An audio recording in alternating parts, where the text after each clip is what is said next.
Chapter 966. The moment movie queen and finished her sentence. Bojio's phone rang in her pocket. The unique ringtone made her pause. She whipped her phone out. The caller ID wasn't displayed, but the string of numbers was extremely familiar to her. Besides, she knew that Hoshino wouldn't have called her if it wasn't something serious. Bojio turned to movie queen and apologies. I have to take a call. Then she stood up. When she reached the entrance, her entire aura changed, especially her eyes, which seemed to be covered with a layer of light. It made her look like a devil in the night, dangerous and mysterious. Hello. Something happened to Raoron.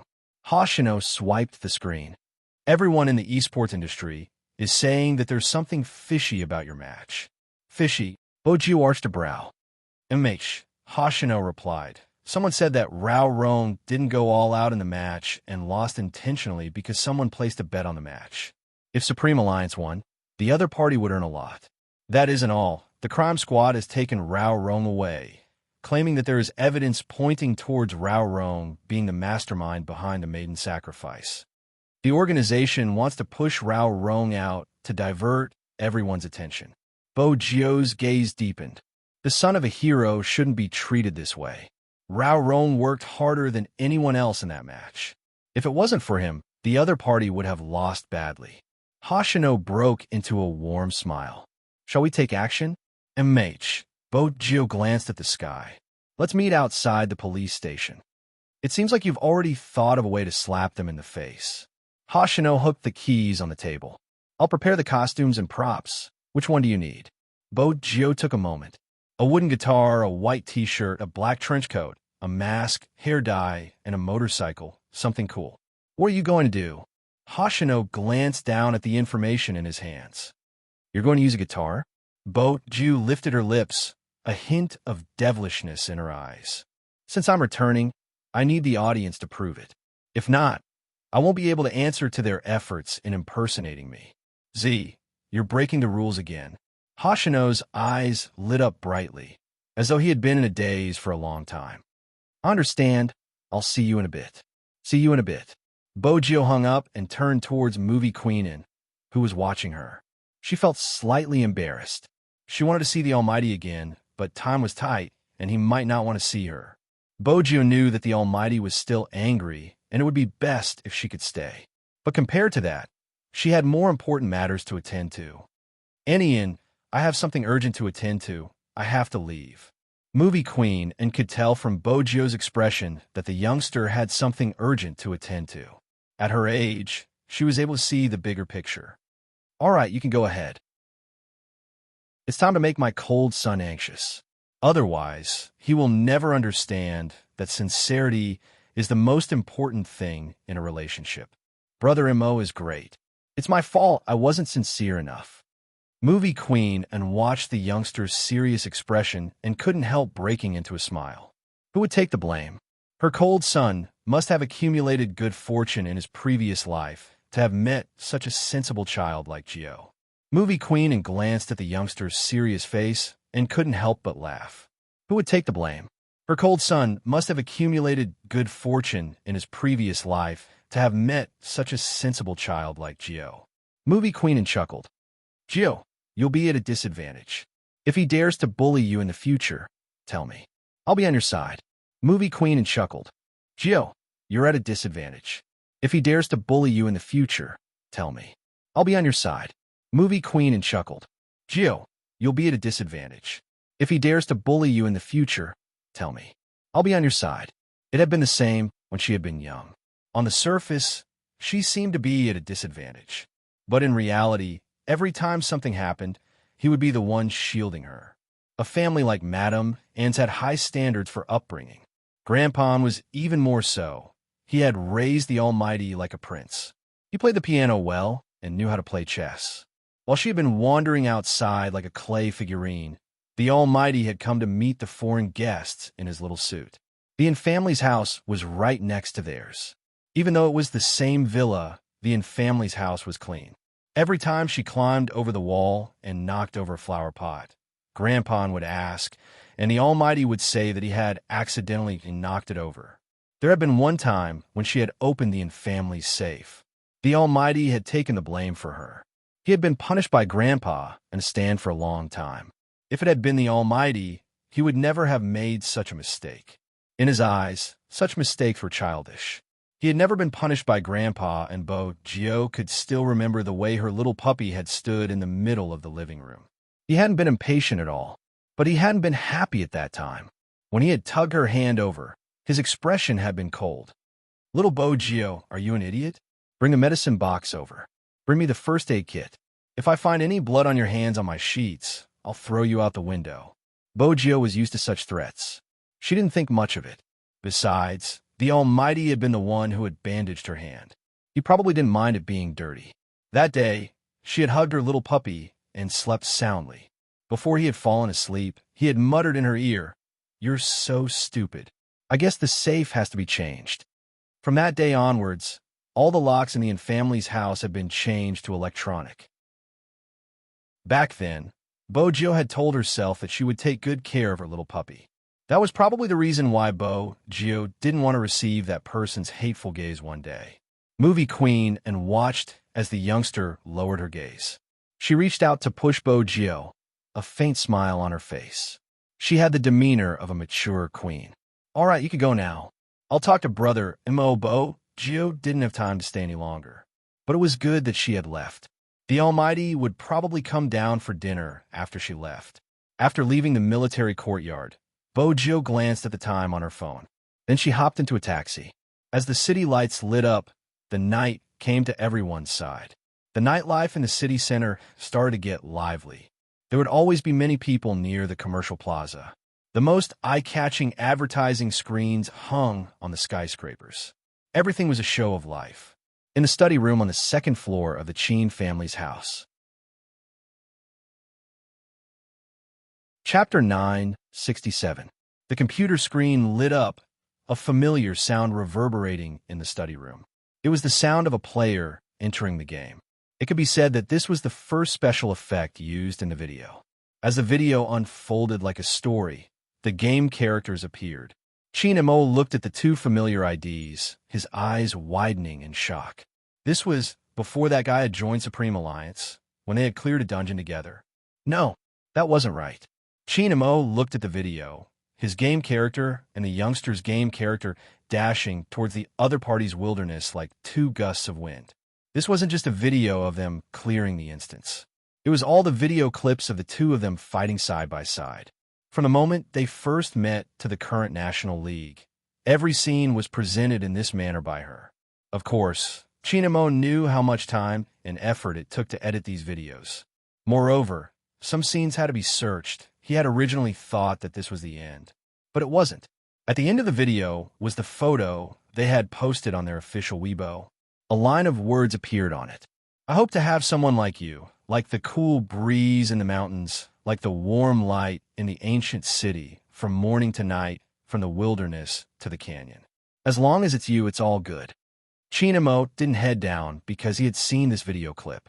It wasn't long, only around 7 to 8 minutes, but it was hard to believe that it was during normal times. But when he saw the last sentence, Chin Mo forgot to move. He just stared at the computer screen. For the first time, he felt that even if it was out of his control, it wasn't a bad thing. His heart seemed to be struck by something. He couldn't help but stand up and walk down the stairs, his eyes scanning the surroundings as though he was looking for someone. There wasn't anyone on the sofa, at the dining table, or even in the kitchen. Chin Mo wanted to search the other side. Movie Queen and walked over and stopped him. "You don't have to look, he has left." Chin Mo's fingers paused, his brows furrowing. "Left? MH, it should be something urgent, you." Before Movie Queen and could finish her sentence, her well-mannered son grabbed his jacket from the sofa and walked out the door without turning back. He was still fuming. It was rare for Movie Queen and to be so impatient. She strode over. "Son, don't blame me for not reminding you. Gio seemed to have received a call from a friend. It seems like that friend treats Gio pretty well. You have to understand that there are many people who have feelings for Gio. If you continue to be so cold, you might really lose Gio. It's better to have a sense of crisis in a relationship." Even without his mother's reminder, Chin Mo already knew. Otherwise, things wouldn't have turned out this way. Perhaps in the eyes of others, Qin Mo could get whatever he wanted and had the dominant position in this relationship. But in reality, if anything happened, she would be the one who could leave easily. However, it was enough. After Qin Mo saw the video, he told himself that since she didn't want to say something, there was no need to say it, including Hoshino. All he wanted to do now was find that girl, take her in his arms, and tell her that she belonged to him. Chapter 968. In the early summer, every city had its own way of life. Northerners liked to drink beer with spicy crayfish and meat skewers. Southerners rarely ate spicy food, but they would go shopping with a few girlfriends. Although these were different, there were still similarities. There would be many people gathered in the commercial square of every city. It was even more so in a metropolis like Jiangxing. The big screen hanging on the building was very high visibility. Not only the people standing there, but even the cars going back and forth could see clearly what was on it. Under normal circumstances, it would be the advertisements of various celebrities. At around 7 p.m., the sky was not dark yet. This was the time when Jiangxing was the most congested. In the middle of the bustling street, located in the commercial city center, was a landmark of China. Cars that came here would have to wait for a period of time, even if they were unwilling. Everyone knew the reason. It was too risky. The commercial square had a wide range of activities. There were coffee shops like Starbucks, Burger King, etc. There was also a small fountain in the middle. Many people were walking back and forth. There were young people chatting, old people with children, and even a group of cool high school students playing skateboards. At this time, a pure black tomahawk, like a beautiful wild leopard, stopped in front of the fountain with a swoosh, and a handsome tail swing attracted almost everyone's attention. In front of everyone was a tall and straight young man. His long legs supported himself by the side of the motorcycle. Then, he got off the motorcycle nimbly and took off his helmet, revealing a pair of deep peach blossom eyes. The young man was wearing a black mask, so people couldn't see his face clearly. Even so, just looking at his figure made people's hearts beat faster. So handsome! This was the exclamation of the girls. The guy at the side raised his eyebrows. That car is really handsome. It was a limited edition. How much did it cost? I'm talking about the person. As the girl said that, she turned back to look at the young man who brushed past her. She mumbled, "He's really handsome. He's holding a guitar. Is he going to sing? I want to stay and listen. Aya, why didn't he take off his mask? I want to see how handsome he is. He definitely didn't take it off because he doesn't look handsome wearing it. That's fine too. Leave some room for imagination. What song do you guys think he will sing? That's hard to say. It's coming." The onlookers were all very enthusiastic. After all, the sight of such a handsome young man with his face turned to the side and tuning his guitar was enough to make people stop. Not to mention the equipment the young man had brought.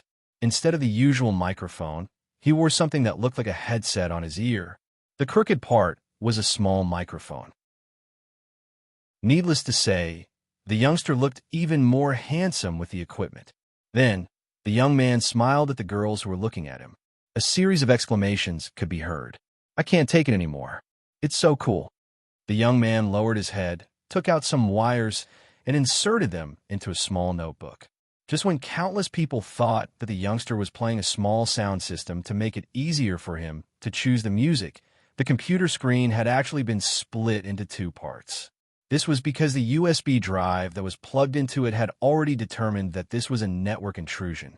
As for where the intruder was, Gio glanced over, a smile on her face. Her silver short hair was now black and stuck to her left ear. The diamond earring reflected the lights, glinting like a black gem. His slender fingers moved up and down on the keyboard. His hand speed was so fast that no one saw the codes that appeared one after another on the screen and the dialog boxes that kept popping up. It wasn't difficult for her to hack into a commercial plaza since there was a public network here. There were countless people using the Wi-Fi account. It was easy to create a loophole in the system. In a short 30 seconds, Gio had broken through the firewall of the shopping mall.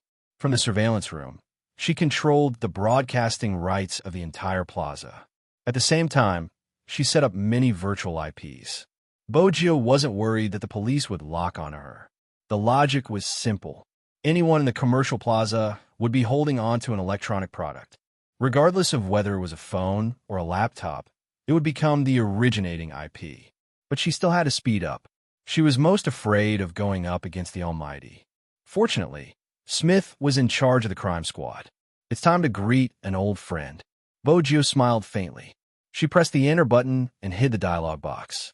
She hugged her guitar and straightened her body. This time, Boggio was back to Z style.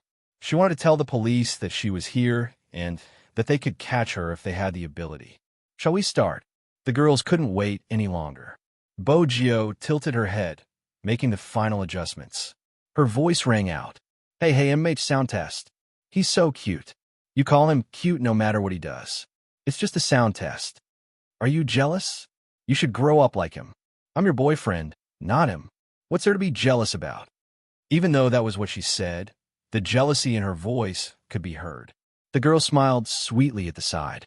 As more and more people crowded over, Boggio finally lifted her lids. When she looked at them, her clear voice rang out slowly. Use your good morning to accompany me for dinner. Remember to save your thoughts in the piggy bank. I look at the twinkling stars in the sky.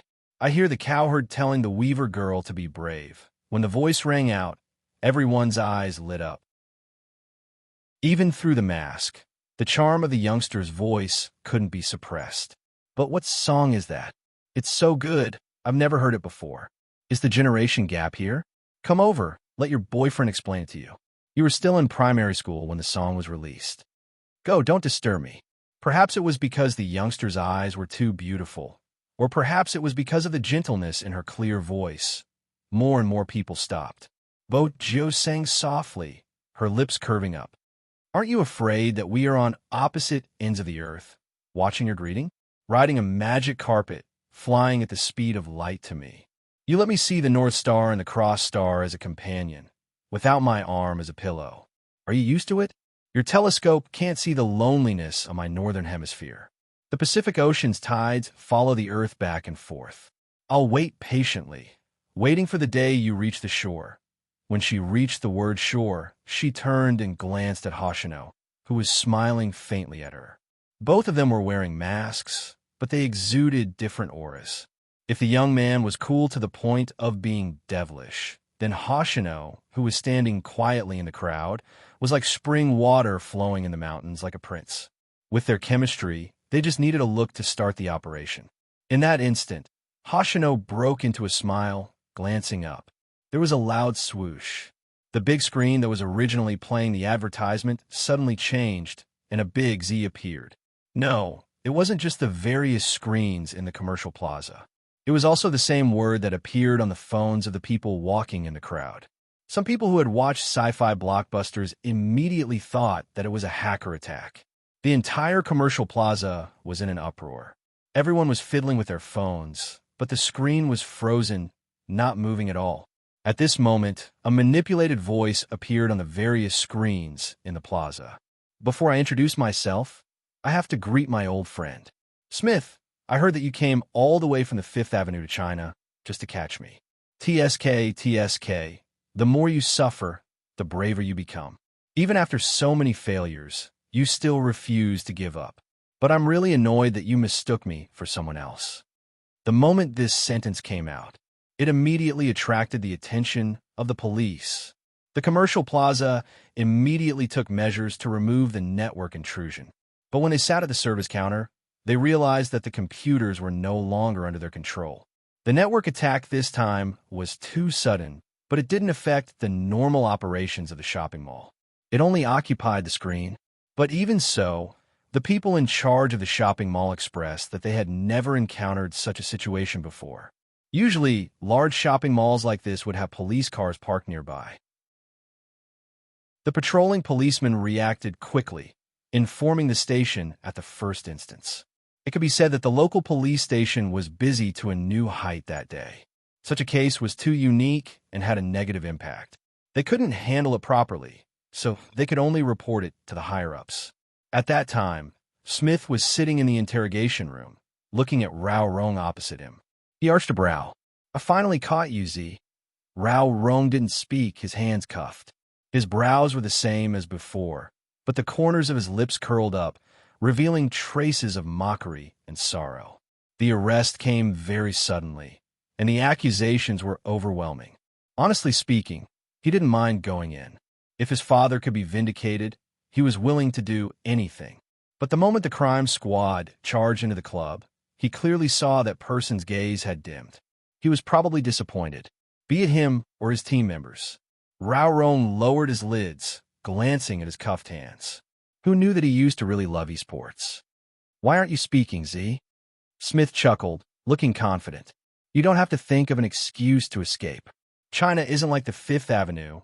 You can't escape even if you want to.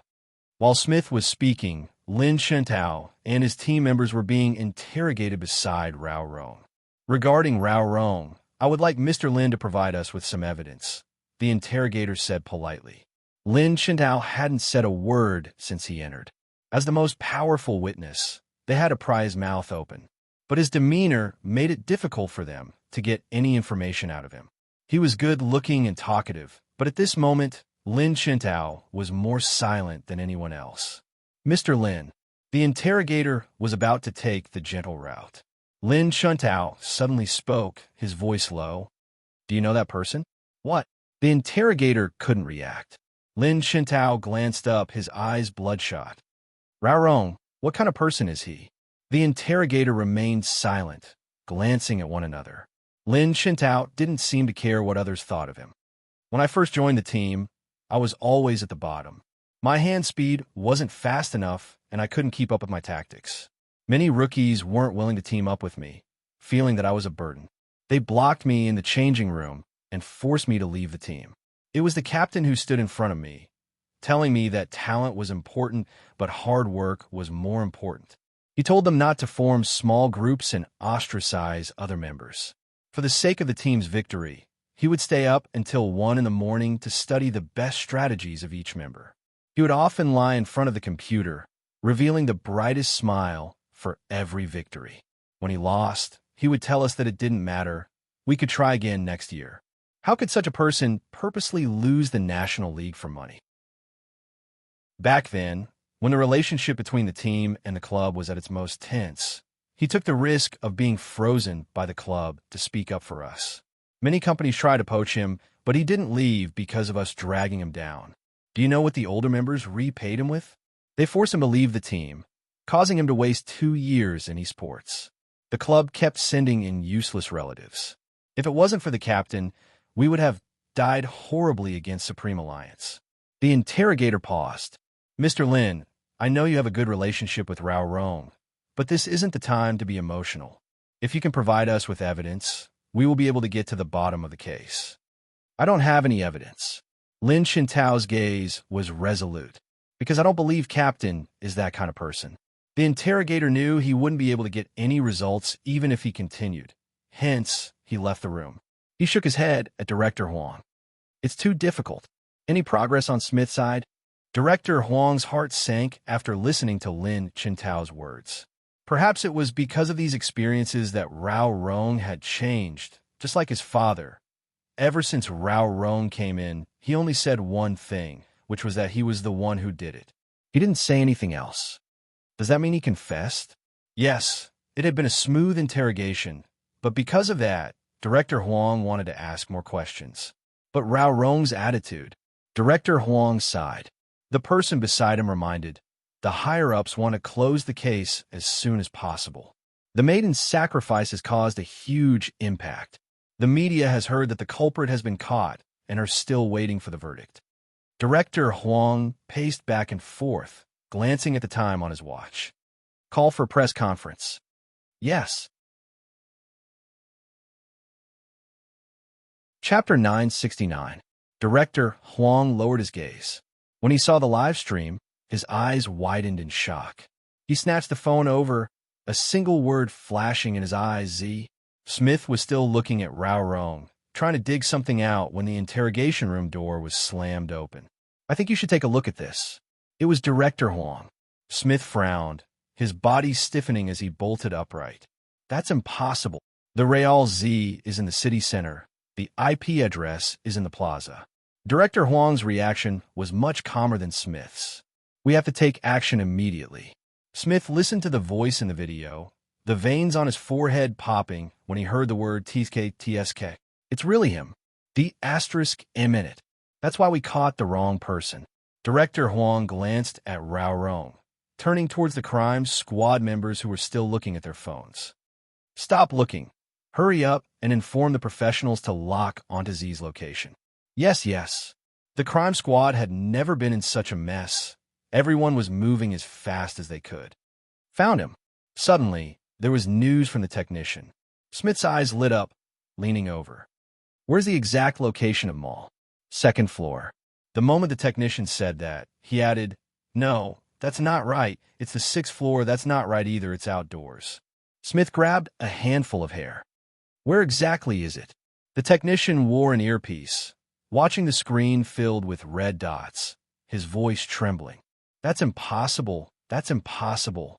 How can there be so many IP addresses? It was harder than ascending to the heavens to identify Z among so many IPs. Smith clenched his fists.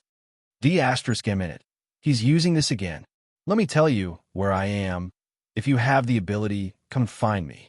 His arrogance was the reason why the Interpol couldn't stand him.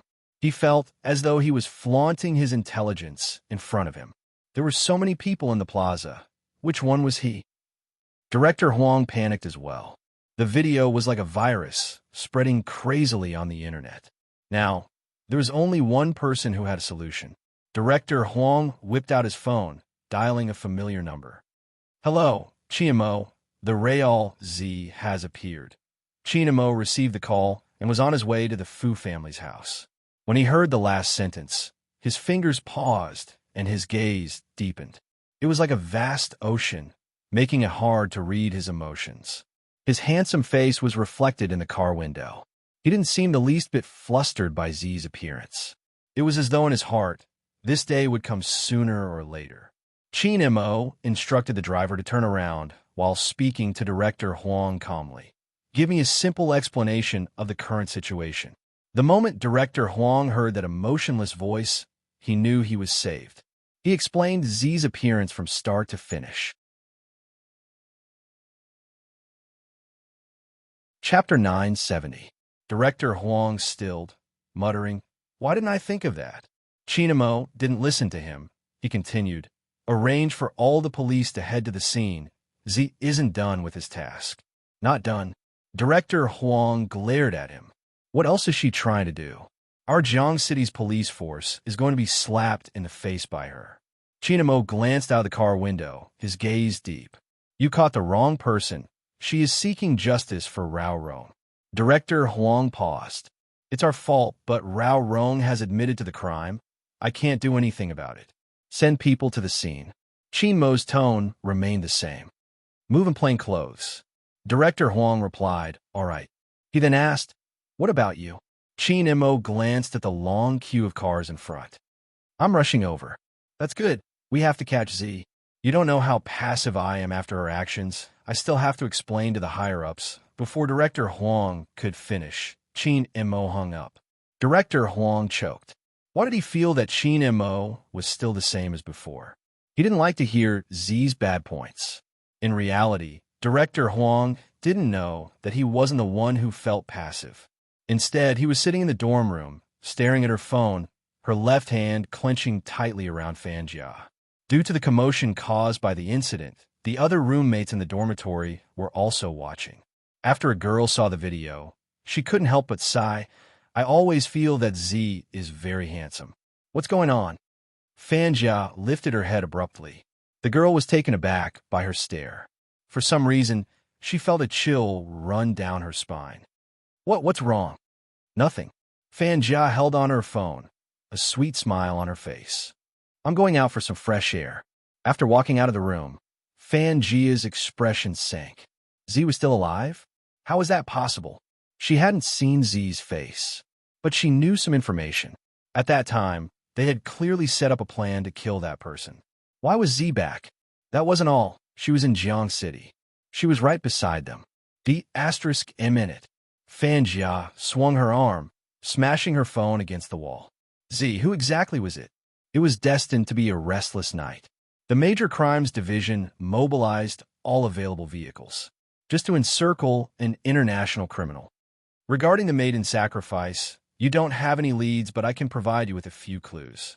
Smith, my old friend, the mastermind is a girl, a student from university. She isn't even 23 years old and has a sweet appearance. She can't be the Rao Roan you caught. I'll show you the evidence later. No, I'll show everyone the evidence. There was once an esports player who wanted to seek justice for his father after losing his father. He took many detours, but he had never let anyone down and wouldn't fight a meaningless competition for money. Why did he come out? He wanted to tell the female student who impersonated me that your hacking skills aren't up to par. When the people in the commercial square heard the last sentence, there was an uproar. Some of the police officers at the scene had already started to intervene. Chapter 971. Look! The audience surrounding the youngster suddenly pointed at the big screen behind the youngster when they heard the high-pitched singing. At this time, the content above had changed. Rao Rong's side profile appeared on the screen along with his father, a hero who wanted to report corruption but was silenced. The photo looked old because Rao Rong was obviously different back then. He was very young. Pieces of evidence were displayed in front of everyone through the video. It was like a 2-minute film. But this movie actually existed in real life. It included the scene where Rao Rong was chased out by the club, and after his return, he didn't hesitate to offend the club in order to replace the worst player the investor had arranged. And what Rao Rong had said at the end of the competition. At this moment, it wasn't just the people in the square watching the video. There were also Rong fans holding onto their phones, suddenly feeling like crying. They had liked this person for a long time. Those who had been with him till now all knew what kind of person he was. That person was the strongest sorcerer in the esports scene, one of the 3 pillars along with Almighty Shao and Almighty Qin. He wouldn't play an esports match that went against his own conscience for money. He wouldn't really lose his humanity. There was too much unfairness when it came to that person. It would indeed cause a person to be twisted. Perhaps it was because he had such a father. That was why he could survive in the cracks. But at the same time, someone had let down his youth. At his peak, his family had been ruined, and he had been in such a state for over a year. He was someone who loved esports so much. Do you still remember the youngster who had stood in front of his teammates when he first debuted, wearing his uniform and smiling? That scene had been in the past for too long. For a long time, why didn't they see the almost extinguished light in that person's eyes when he appeared again? What exactly did he go through to become the complete opposite of what he had been in the past? He had been maliciously suspected, expelled by the club, betrayed by his teammates, and robbed of his glory. However, even so, in the end, he hadn't done anything that went against his conscience. He had wanted to redress his father's grievances, going against the organization, but he hadn't executed the organization's orders. It was because he had told himself that he would only punish those who deserved to be punished and not the innocent. In the face of some pointed evidence, he couldn't deny it, because if he did, his father would be wronged for life. When everyone saw the final scene, not only the ordinary people, but even the members of the key case investigation unit who were still on duty stopped in their tracks, their eyes red. Rao Rong's father had brought them along. President Qin. Not far from the commercial square, a Land Rover was still queuing up to enter the parking lot. The driver looked at the screen in the distance and couldn't help but turn to look at his young master. Qin Mo's eyes were also on the words on the screen and the old photos. Then he pushed open the car door, held the metal bar in front of him with one hand, and jumped over. His black trench coat drew an arc in the wind. The driver opened his mouth but didn't know what to say. After all, the young master's appearance just now was really handsome, very different from his usual self. Just as everyone was looking up at the big screen, Qin Mo walked into the crowd, holding his phone as he dialed Director Huang's number. There's no need to search inside. Z is outside. Director Huang, who had already entered the mall, was confused. Outside? How do you type on a computer outside? You have to ask Z. Qin Mo replied faintly. Qin Mo's voice was calm. The view isn't as good in the mall as it is outside. Also, we can see the police's movement from here. Get our men out and move quickly because Z is already wrapping things up. Director Huang widened his eyes. Wrapping things up? The video on the screen is still playing. How can it be wrapping things up? Z's network attack can be delayed. Qin Mo walked through the crowd, his eyes sweeping past the people that walked past him. Then, he headed towards the fountain. You can ask Smith about this. Director Huang pressed his throbbing head. Smith has already gone crazy. Is that so? Z slapped him in the face. This method is indeed maddening. The higher-ups should have taken action. Do you still have Rao Rong's father's file? I want to take a look. Qin Mo's gaze was as deep as the night, walking as though he was searching for someone. Director Huang fell into a rare silence. It's a little difficult. It has been more than a year, and it will take some effort to present some evidence. But for his case, the difficulty lies in the fact that the person in charge of his sentence and the file management has already retired. Some of the information has also been lost, making it difficult to reconstruct the situation, which means someone has tampered with the file. Qin Mo's voice sank. Then check who he wanted to report back then. The information has been lost, and there must be an internal problem. At this point, Director Huang understood that the person they were looking for was most likely someone with a high position and authority. As for how high this person's authority was, Director Huang glanced up at the screen. To be able to bury a grievance for such a long time without even seeing the light of day, it had to be someone in charge. Director Huang's heart couldn't help but tremble. If it wasn't for Z's video, the grievance would never have been known. Z, the evil hacker, had chosen to use such a method to make a comeback. Was it to let everyone know the truth? Director Huang's body trembled. When he looked at the screen, his expression changed. This was Z's intention? In that moment, Director Huang seemed to understand why Qin Mo had never believed Z was the culprit from the start. Even if their modus operandi was very similar, even the way they acted was 90% similar. But in terms of intention, it was worlds apart. Z was using a hacker's method to do the same thing, to cry out for justice, to let the truth be known, and to return justice to the victim. Even so, Director Huang didn't believe their path was the same, because they had to consider more. That was right. Someone like Z would become the ideal hero in everyone's heart. But to maintain peace, they had to rely on the strict policemen who were constantly on the move and didn't even have time to eat when they were busy. Against Z, even Director Huang felt that it was a pity. But he still had to say that people with different beliefs couldn't make plans together. In the past, Qin Mo had deviated when it came to Z. Therefore, this sentence could not be more suitable to be used on these two people. Among all the criminals, Z was the only one who could earn Qin Mo's praise, no one else. But a criminal was a criminal after all. He believed that Qin Mo had a balance in his heart. And now, Z had appeared again. Even he didn't know how Qin Mo would deal with it. Outside the plaza, the crowd was surging. The video on the screen was still playing. Qin Mo suddenly paused, the corners of his eyes arching. Where was the singing coming from? He furrowed his brows for a moment, then followed the sound and quickly walked over. At this moment, the singing stopped. Qin Mo's eyes dimmed in that instant. At this moment, the youngster in the middle of the plaza removed her guitar from her neck, placing it behind her back.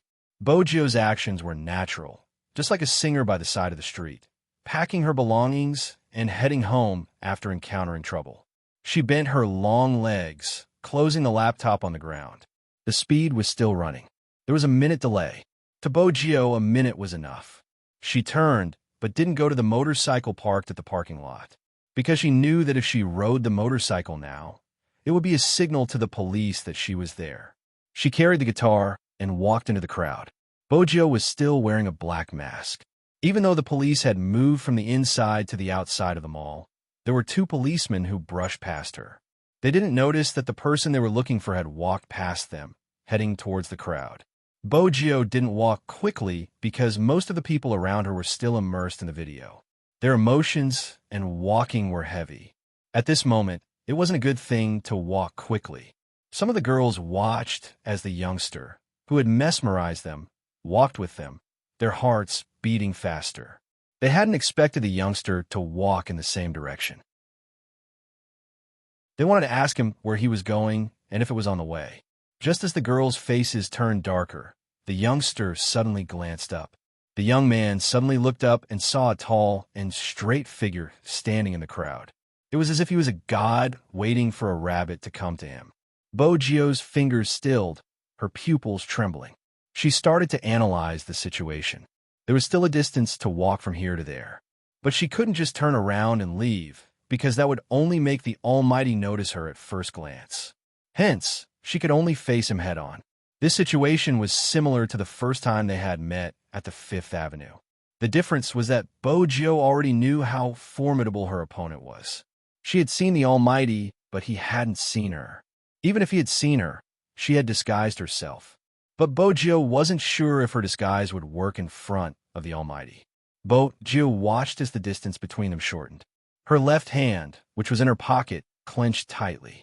90 meters, 80 meters, 70 meters, 60 meters. Bogio counted the numbers in her mind. There were 2 times when the Almighty's gaze swept over her. Her heart didn't seem to belong to her, beating rapidly. She had to think of a way. Otherwise, it was very likely that he would be recognized. Chapter 972. Hoshino, who was as gentle as jade, reached out to press down on his earpiece. "I'm here." Create a small commotion to divert Shinmo's attention. When Bogio spoke, she tilted her head. Her voice was so soft that no one around her could hear what she was saying. "Shinmo." Hoshino adjusted his position, catching sight of the tall and aloof figure. His fingers paused. "Okay." The moment Hoshino said okay, Bogio and Shinmo were only 20 meters apart. If it wasn't for the person in between, it would have been 20 meters. If it wasn't for the person in between, the Almighty would have recognized her. The Almighty would have recognized her long ago. Even the ticket seller at the cinema hadn't been able to escape the Almighty's sharp observation. This time, even Bogio wasn't sure how high her chances of escaping were. But wouldn't it be more exciting this way? The youngster curled her lips into a smile. Listening to the discussion about her behind her, she suddenly paused and turned her head back. The black mask covered most of her face, but her voice was gentle and a little low. "You guys seem to like the song I sang just now." The girls' hearts started racing. They looked at the youngster's beautiful eyes, feeling as though they were being sucked in. What was this? She was suddenly being hit on by a pretty boy, and it was the pretty boy they had been trying to get his contact details. "MMH, why aren't you speaking?" Bogio tilted her body. Even her shoulders were a little low. After all, with her height, she had to lower herself if she wanted to listen to a normal girl's words. The young man's shoulders were lowered, as though he was listening to what she had to say. The scent of the young man wafted towards her, and a pair of deep eyes stared at her. He was so handsome that it made her breath quicken. Any girl would feel their heart racing when they were stared at like that. The girl who was being hit on felt a little dizzy, her cheeks flushed. "MH, I like it. I'm planning to sing at the next intersection. You can follow me if you like." The youngster's gaze was so sincere, her aura gentle and gentle. It was hard to resist. "Follow, you have to follow. He's asking me out. He's definitely asking me out." The girl smiled happily. Bogio maintained their intimate position. There were still 5 meters left. At this moment, Shinmo's gaze landed on him. Not far away, a loud and clear sound suddenly rang out. "Z? Where's Z?" No one knew who said it, because it came from the crowd. But it was such a sound.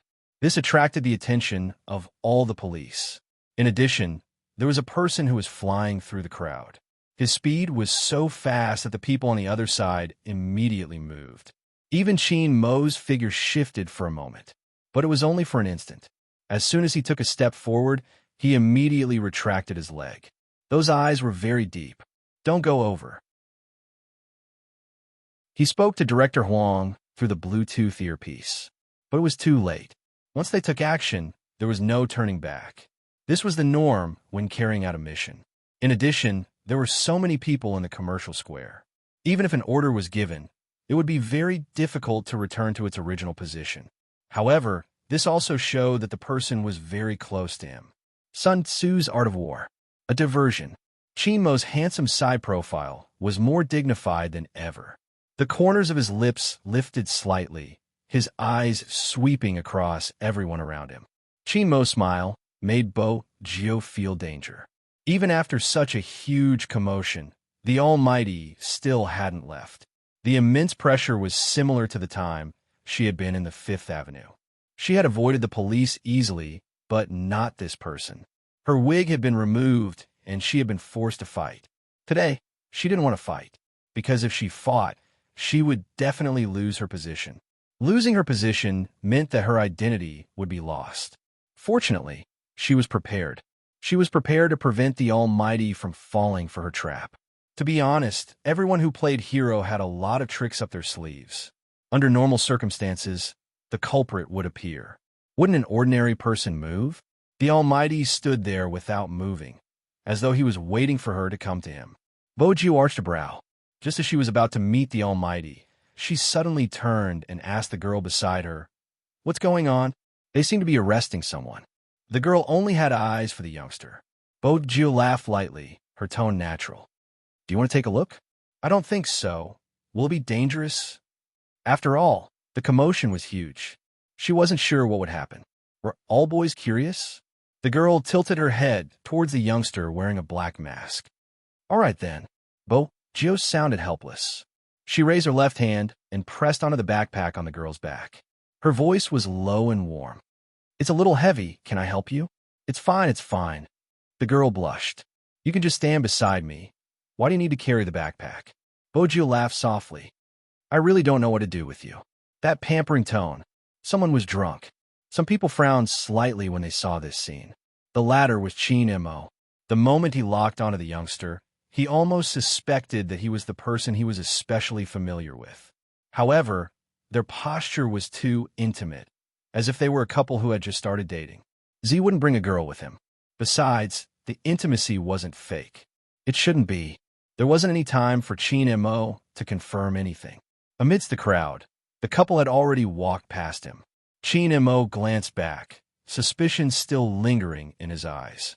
Walking in front, Bojo could feel the Almighty's burning gaze behind her. It was as though he could see right through her. Fortunately, the girl reacted at this time. She blushed and said, "Can we always be together later?" Bojo felt as though every girl was her angel. "Let me take a look if it's possible." It was this last interaction that caused Chin Mo to shift his gaze away from the youngster's back, towards the other person. In reality, Bojo didn't know that it was her back view that made Chin Mo even more suspicious. Fortunately, Bojo had prepared beforehand. Otherwise, it would have been difficult for her to escape this time. The girl was the key. Bojo smiled. Successfully escaping from the Almighty was a great achievement for her. The girl watched from the side and couldn't help murmuring, "He's really handsome." It was also these 4 words that were faintly floating in the air, and the message within them was captured by others. Chin Mo, who had shifted his gaze away, suddenly turned his head back. His dark eyes emitted the fiercest glint. Actually, Chin Mo wasn't the only one who noticed the problem. Even Bojo knew that there was something wrong with the 4 words. Which couple would use such a tone to compliment each other's handsomeness? *T flashed across Bojo's mind. She was 1 step faster than Chin Mo. Before the girl could react, Bojo heard the youngster apologize. He heard the young man say, "Sorry." Then, she turned around. The youngster's black bangs scattered over her forehead. Her skin, which was not covered by the mask, was fair and translucent, as though there was no color in it. Her slightly pursed lips carried a trace of stubbornness, as though someone was about to recognize her, and she felt that this game was not that fun. The next second, she was pushed out by the youngster, her words echoing, "If I had a choice, I wouldn't want him to carry you." MMH? Before the girl could react, she was pushed into the arms of another person. The smell of peppermint tobacco made the girl pause for a moment. That person. The girl lifted her head for a moment, her attention instantly captured by the beautiful curve of his chin. Chin Mo furrowed his brows heavily. He moved her away and ran towards the youngster. Both their figures and skills were very beautiful and handsome. As they shuttled through the crowd, It was as if they were filming an American blockbuster. Bojo moved swiftly while observing her surroundings. She arched a brow slightly as she glanced at the figure in front of her. She took large strides forward, using the momentum from her body. With two loud thuds, under everyone's watchful eyes, the youngster leaped over the car and landed on the roof. F***, he's so handsome. This can't be a movie, right? Qigong. Wasn't any Qigong, it was ninja skills. As the young master of the hacker world, if she didn't have such skills, she wouldn't be able to make a living. But even so, when those girls saw this scene, they couldn't help but exclaim in surprise. The youngster standing on the roof was extremely eye-catching. She didn't forget to toss her guitar to the side when she did this.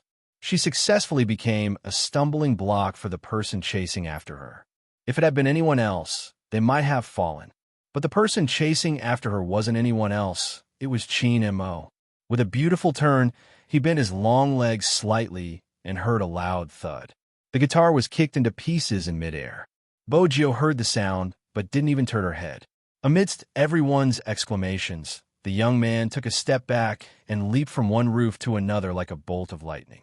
Then, he jumped out of the car. Taking advantage of the gap between the red lights, he rolled on the ground, got up, and dashed toward the opposite side of the road.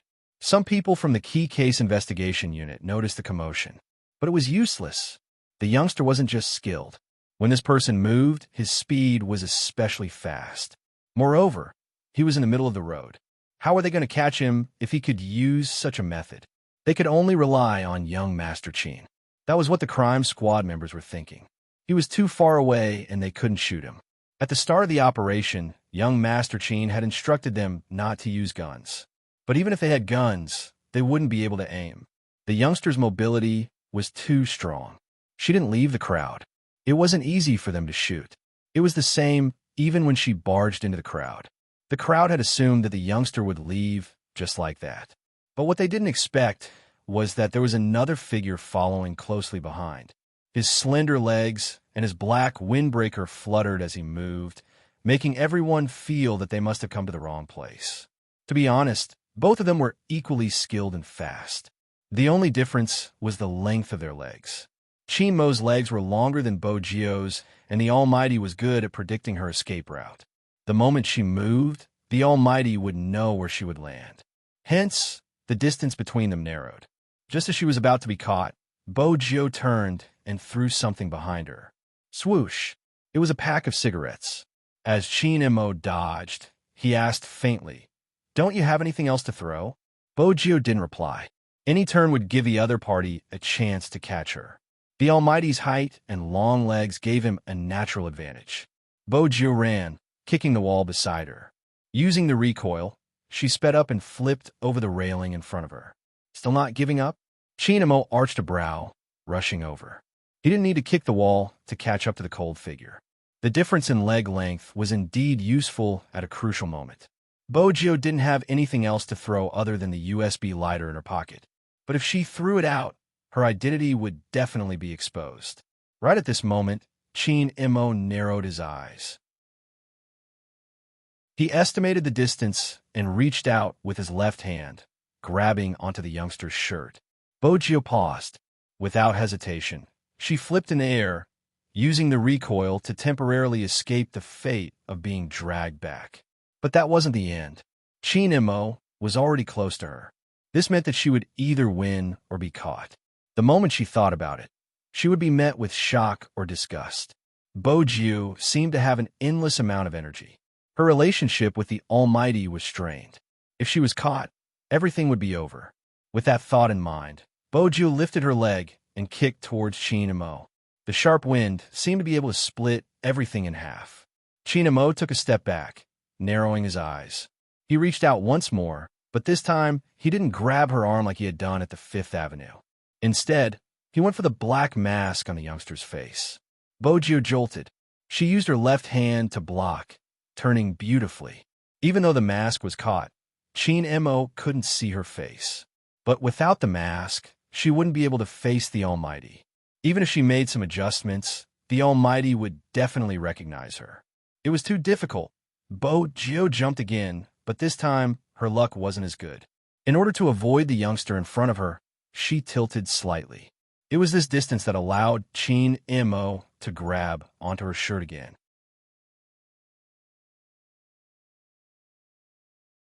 Chapter 973. In nick of time, a black motorcycle sped by the side of the street. The person on top was wearing a helmet. His eyes were deep, and he had a gentle aura. If it wasn't Hoshino, who else could it be? He held onto the handlebars with one hand, turning his body and extending his hand in her direction. Swoosh! The youngster moved in midair, grabbing onto the person's hand. With a flip of her long legs, she climbed onto the motorcycle. His speed was very fast, and his movements were as graceful as flowing water. The drivers in the cars parked by the roadside were dumbfounded. Even if the crime squad reacted, it wouldn't be of any use. The heavy-duty motorcycle, be it the size, appearance, or the sleek design, was a testament to its speed. It was like a wild leopard charging out, not easy to block. Chinmo stood tall and straight, his eyes looking at the tomahawk gradually disappearing into the traffic, as if he had been abandoned by someone. He slowly clenched the black mask in his palm, and the aura that emanated from his back was extremely cold. Director Huang stood opposite him. The moment he saw the person escaping, his breathing became heavy. When he caught sight of the black mask in Chinmo's hands, his eyes widened. You removed Z's mask? Did you get a good look at his face? Do you need me to contact a technician to draw out Z's facial features based on your memory? I didn't see him. Chinmo glanced up, replying calmly. Director Huang froze on the spot. Young Master Chin's gaze sent chills down his spine no matter how he looked at it. Cough. Director Huang started to reflect. We didn't think things through. We didn't expect this to happen. Z is indeed a thorough person. He gave the thieves nearby a sum of money and instructed them to flee upon receiving orders. I've already questioned the one we caught. He doesn't know Z's face. He only gave a rough description of his height and clothing. The person you were chasing just now is him. The rest of the clues are pitiful. Chin Mo glanced at him. Start with the motorcycle. Director Huang was confused. They wouldn't be able to find anything from the license plate. It's a limited edition tomahawk. There aren't many in the country. Check the owner. Chin Mo's voice was calm. Before Director Huang could reply, his phone rang. The call was from the higher-ups. The tone of the call was not particularly good and carried too much emotion. Have you caught him? The culprit is skilled. We have to continue the investigation. Director Huang wiped his sweat as he spoke. His tone turned stern. You should be aware of the impact of this matter. It was such a public occasion, and the mall was hacked, but the crime squad couldn't do anything about it. Director Huang, isn't it time for you to reflect on the crime squad's capabilities? We need to give the people an explanation, and even more so, we need to give an explanation to those who have been affected by this incident. Director Huang paused before replying, I understand. I don't need to say anything else. Even if what Z did wasn't a heinous crime, there are some problems that need to be solved in a proper way. What would the public say if a hacker found out about the unjust case from years ago and the police knew nothing about it? What will the higher-ups think? Director Huang inhaled deeply. Secretary Liang, I understand what you're trying to say. I don't really care about what the higher-ups think, but there are some unjust cases that should be uncovered by our own people. Otherwise, it would be too much of a slap in the face. Secretary Liang frowned, but before he could speak, Director Huang added, There are still some loose ends to be done. Director Huang added, There are still some loose ends to be done. I don't think the most important thing now is to find Z. Instead, we should help an old comrade reverse the verdict and give his son an explanation. If it's really as the video says, that Rao Rong hasn't been able to seek redress for the past year, there must be an internal problem. Secretary Liang paused for a moment before saying, I agree with you on this point. I still have a meeting to attend, and it will be about today's incident. So, Old Huang, any evidence on your side is especially important. I've already submitted a proposal to deal with this organization. We will work with the United Nations Interpol, and the military will also send people over. They should be in Jiang City by now, and they will work together with the Key Case Investigation Unit. That's all for now. Director Huang listened to the other end of the call. He glanced over at the commercial plaza. The screen had switched back to the advertisement. It was as though the video hadn't existed. But it wasn't non-existent. The video had already spread online. With such a huge influence, it meant that Rao Rong's father's case had to be retried. And this time, no one dared to obstruct the retrial. With that in mind, Director Huang felt comforted. He finally understood what it meant to borrow the power of the masses. With the supervision of the masses, some matters would be sped up. But at the same time, he had witnessed Zi's true terror. Fortunately, she had only exposed the truth and hadn't used her power for anything else. But did she come to China because someone had impersonated her? Director Huang couldn't help but ask Qin Imo. Qin Imo retracted his gaze, stuffed his left hand that was holding the black mask into his pocket, his voice indifferent. Perhaps. What did he mean by perhaps? Director Huang wanted to continue, but Qin Imo boarded the Land Rover. Qin Imo boarded the Land Rover parked by the roadside. Before he closed the door, he added, "The outcome of Rao Rong's father's case is crucial. Rao Rong will only tell the crime squad after finding the person who framed his father." Director Huang frowned. Shouldn't he cooperate with the investigation now? He won't. Qin Imo glanced at Director Huang, his expression calm. Because he doesn't trust the police. Director Huang shook his head. How did he become like this? After being hurt so many times, a person has to change. Qin Imo arched a brow, as though he was stating a fact. Around that year, he believed but realized he was hurt even more. If it wasn't out of hatred, no one would be foolish enough to get involved with a criminal. Director Huang clenched his teeth. This matter was more troublesome than he had expected. If they didn't investigate further, Rao Rong would probably hate them even more. It wasn't going to be easy. There's one more thing. Qin Imo glanced up, a glint lingering in his eyes. There are some things he didn't say because he wanted to say it during the trial. He was worried that if he said it now, the person who framed his father would have a way to avoid it. You should think about who in the internal department would have that ability. Director Huang froze. He had thought about the conditions Qin Imo had mentioned. It seemed like it was time to take this issue seriously. The Land Rover drove off. The chauffeur sat in the front and wanted to drive straight back to the courtyard. But he heard his young master's voice from behind. Turn left. Turn left? Where was he going? The chauffeur didn't dare to ask. Qin Imo sat in the back seat, glancing at the black mask in his hands. He whipped out his phone and dialed a number. Chen Xiaodong heard the sound in the living room and immediately picked up the phone. Hello, Fu family. Chen Xiaodong. Qin Mo's voice was faint. Chen Xiaodong felt his head go numb. Almighty Qin, it's me. Qin Mo's tone didn't change. Get your young master to the phone. Chen Xiaodong exclaimed. My young master isn't home. He moved to the school. Young Master Qin, why don't you call him? School. Inexplicably, Qin Imo felt as though he had heard wrongly. However, his smart judgment told him that he hadn't heard wrongly. His voice suddenly turned cold. Which school? Chen Xiaodong thought it couldn't be. What kind of world was Almighty Qin living in? He didn't even know about school.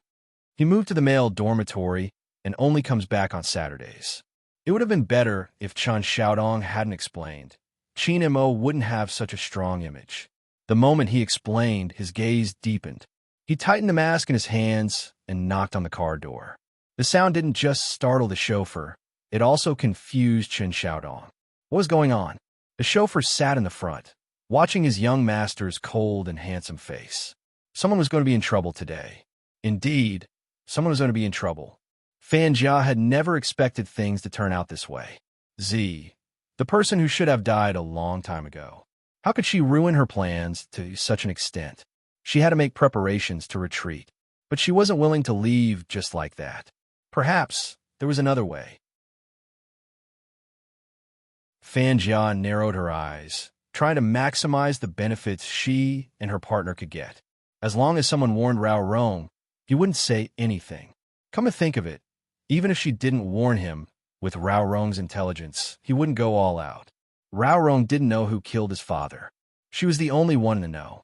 If she exposed it, it would be a secret forever. There was no information, no files, Even the judge had retired. The case had been in the past for so long, it wasn't easy to investigate. Besides, a truly powerful person wouldn't kill someone personally. Of course, they would do it from a higher position. Unless there was a thorough investigation, it wouldn't be easy to find out who the culprit was. Rao Rong was well aware of this matter. Before the culprit surfaced, he wouldn't say much. Besides, even if Rao Rong leaked her information, it wouldn't be the same. She wasn't the same as when she had met him. It was just that she had lost some information. However, some information was indeed fatal to her. Hence, she had to make some preparations. Fan Jia clenched her fists. The main point was the information released by the person who was supposed to be dead. How did he know which school she was in, and how did he manage to deduce her current identity? Her brother was right. If she wanted to get what she wanted, she had to get rid of Z first. Previously, she had used Qin Mo. Even though it hadn't been successful, it had been effective.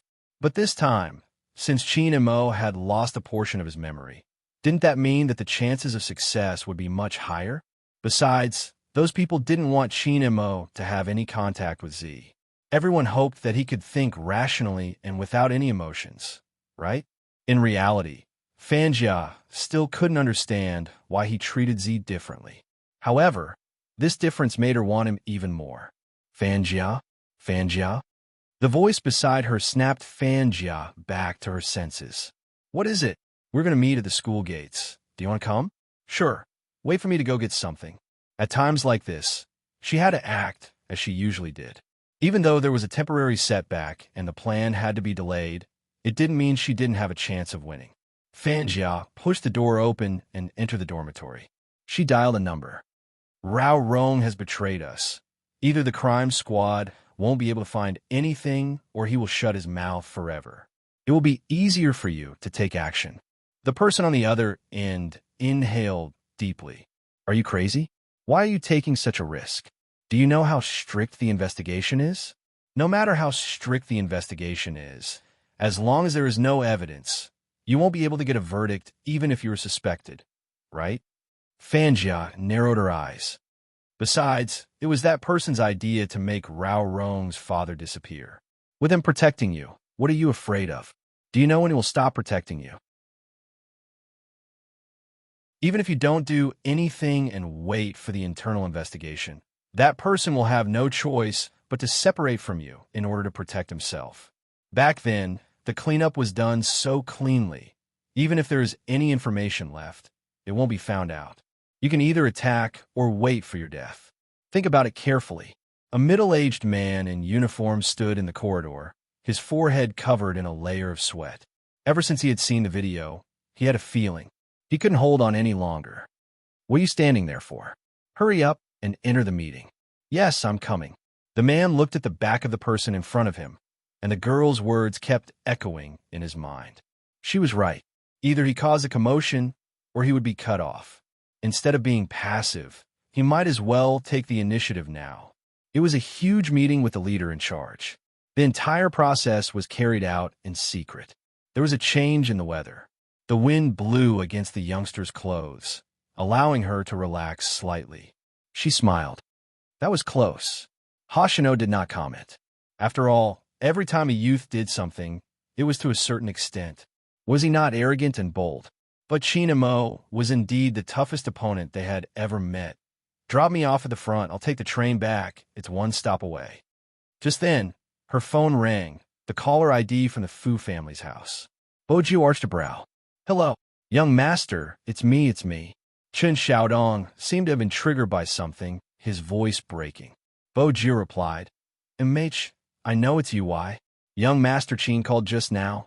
He wanted you to answer the phone. I told him you weren't home, you went to stay in school, but he seemed angry. I don't know why.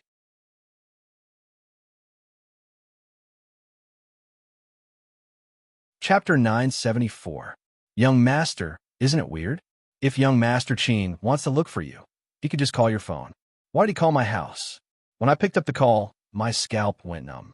Even though young Master Qin's voice sounds nice, it's still scary. As a butler, Chen Xiaodong was a little naggy, but it was his nagging that made Bo Jio frown. Xiaodong, Mh. Chun Xiaodong didn't understand why his young master was calling him that. Bo Jio's gaze dimmed. I have something to do. I'll hang up first. If young Master Qin calls again, tell him I'm in school. That's what I said, Before Chun Xiaodong could finish his sentence, the busy tone came from the other end. Bo Jio flipped over. She held her backpack with one hand and pulled open her jacket with the other. She tossed it into the bin at the side. Her movements were swift. Hoshino immediately realized something. Did something happen? Chinamo is suspecting me. Bo Jio paused. He suspects that I'm the one in the plaza. Hoshino's gaze stilled. Do you want to leave? Bo Jio glanced up and shook her head, her voice low. The National League hasn't started yet. I'll leave after Supreme Alliance wins. Hoshino watched the youngster. After a long moment, he said, I'll arrange a special passage to prevent any difficulties. MH. Bo Jio swiftly changed her appearance, leaving only her hair. She couldn't do it here. She had to return to the dormitory and create an alibi. There was one more thing she had to do. She had to reach school before the Almighty. Bo Jio glanced at the main road, turning toward Hoshino. Head from the east, leave the car at an area with many stolen cars, and hail a cab back. All right. Hoshino's aura didn't change, his long legs supporting the left side of the motorcycle. Be careful. If we're discovered, we'll head back to 5th Avenue. Bo Jio nodded, rushing into the subway station. She glanced down at the time on her wrist, thankful that it was a traffic jam. If not, they wouldn't have been able to shake off the crime squad car so easily. But even so, there were still cameras on the road. The police might not have the video of them passing through the alleys, but as long as they appeared on the main road, there would be clues. Even if these clues were not found now, in less than half a day's time, all the major checkpoints would be checking the vehicles. Therefore, she and Hoshino had to seize the time and act separately. Bo Jio had already thought about this. The only thing she didn't expect was the phone call from the Almighty. Just like what Chun Xiaodong said, if the Almighty was really looking for her, he could have just called her or sent her a WeChat message. But the Almighty called the Fu family directly. He wasn't looking for her. He wanted to see if she was at home and if she had an alibi. Bo Jio gripped the handrail in the train, her eyes bright. As expected, it was never easy to shake off the Almighty's pursuit. Her time was running out. Bo Jio glanced down at her wrist. Once the train reached the station, she took large strides towards the crowd. Her speed was very fast. Her hair was still black, which meant that she had to wash off the paint on it. In order to prevent being caught by the Almighty in school, Bo Jio chose to enter from the back door. This meant that she had to climb over the wall. The back door of number 1 middle school was next to number 2 middle school. Bo Jio tugged her collar with one hand and was about to move. Before the thornhead youngster could walk over, he said, F***CK. It's already nighttime. Expert, why are you climbing over the wall? Aren't you afraid of being caught by the headmaster? Bo Jio paused, turning to look at a certain Chinibyu. Hey, your hair is dyed black. When I saw your back, my instincts told me it was you. I never expected it to be you. Bo Jio held her forehead, sighing deeply. She scanned the things in his hands and pulled him over. You're wasting my time, do you know that? Bring the bowl of noodles over. Bowl of noodles? No, I was busy with my date and didn't have a proper meal. The canteen doesn't even cook. This is my only ration, and I even snatched it from my little brother. Bo Jio reached out. Give it to me. F***CK. You're robbing. Do you understand? Is it a trend for good students to rob bad students? Bo Jio didn't care what he was yelling at the back, grabbing his lunchbox. She used one hand to support herself against the tree trunk and took large strides, climbing up the wall. She stood there and jumped down. Her movements were fast and suave. The boss of number 2 middle school, who had wanted to snatch his bowl of noodles back, hesitated. In the end, he decided to buy another bowl since his skills weren't as good as the other parties. If he climbed over the wall and lost, it would be embarrassing. He was someone with a girlfriend now. He had to take care of his image. Bo Jio walked quickly, especially when night fell. She was like a silent shadow. When she appeared in the dormitory, the 2 roommates who had skipped the night revision session and were playing poker were shocked. Boss, why are you so quiet when you walk? Ah, your hair. Bo Jio glanced at them and said, If Almighty Qin asks later, Tell him I've been in the dormitory the whole time and never left. Understand? They didn't really understand. The two people who skipped class were confused, but looking at the young man's cold and ruthless face, no one dared to object. After all, the school hunk had won their respect from the moment he entered their dormitory. Even if they were suspicious that Almighty Chin's visit to their boss was just a fantasy, they couldn't expose it, right? Once she entered the dormitory, Bojo turned on the hot water and soaked the instant noodles before entering the bathroom. Number 1 middle school was indeed the best high school in Jiang City. Even the dormitory was a 5-star one with a shower area. Bojo glanced at herself in the mirror. She lowered her head and aimed it at the faucet of the sink, not caring if it was cold water or not. The white foam from the shampoo swept across the corner of her eyes, the dark color fading away slowly, returning to its original silver color. Outside the school, Jiangzhua had rushed to the entrance after receiving the call. When he saw Qinmo's cold aura, he couldn't help but ask curiously, "Young Master Fu just wants to stay in the dormitory and experience group life. Why are you so angry?" Qin and Mo didn't reply, walking into the school entrance. The male dormitory wasn't far away. Jiangzhua laughed mischievously. "It can't be. You still haven't settled that person." Qin and Mo turned and glanced at Jiangzhua, his tone calm. "You still haven't settled Shui Yao Yao, and she seems to be rejecting you." Jiangzhua's fingers stilled, and he laughed. "Is that the same? You should know that I'm not as serious as you. I'm not bent by a single person, but what exactly is your little spade thinking? Does he want to stay in the dormitory and study hard? It can't be. We're here. This is the dormitory. I just found it for you." Qin and Mo didn't say another word as he walked in. Even though number 1 middle school's facilities were good, it was a famous school with a long history. Hence, there weren't any elevators in the dormitory, which meant they had to walk up the stairs. The moment Qin and Mo walked in, he attracted many people's attention. Moreover, Jiang's was following behind him. The appearance of the two male almighties of number 1 middle school made everyone excited. The boys' world was that simple. To them, Qin and Mo was the strongest boss in the history of number 1 middle school. They could see each other usually. After all, it was rare for Qin Feng to return to the school for a visit. But for him to appear in the male dormitory, it was a miracle among miracles. There were already many people taking out their phones to take pictures.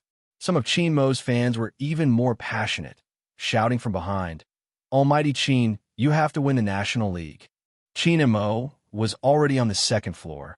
It was hard for him to react. Jiangzhua chuckled. "You seem more popular than before.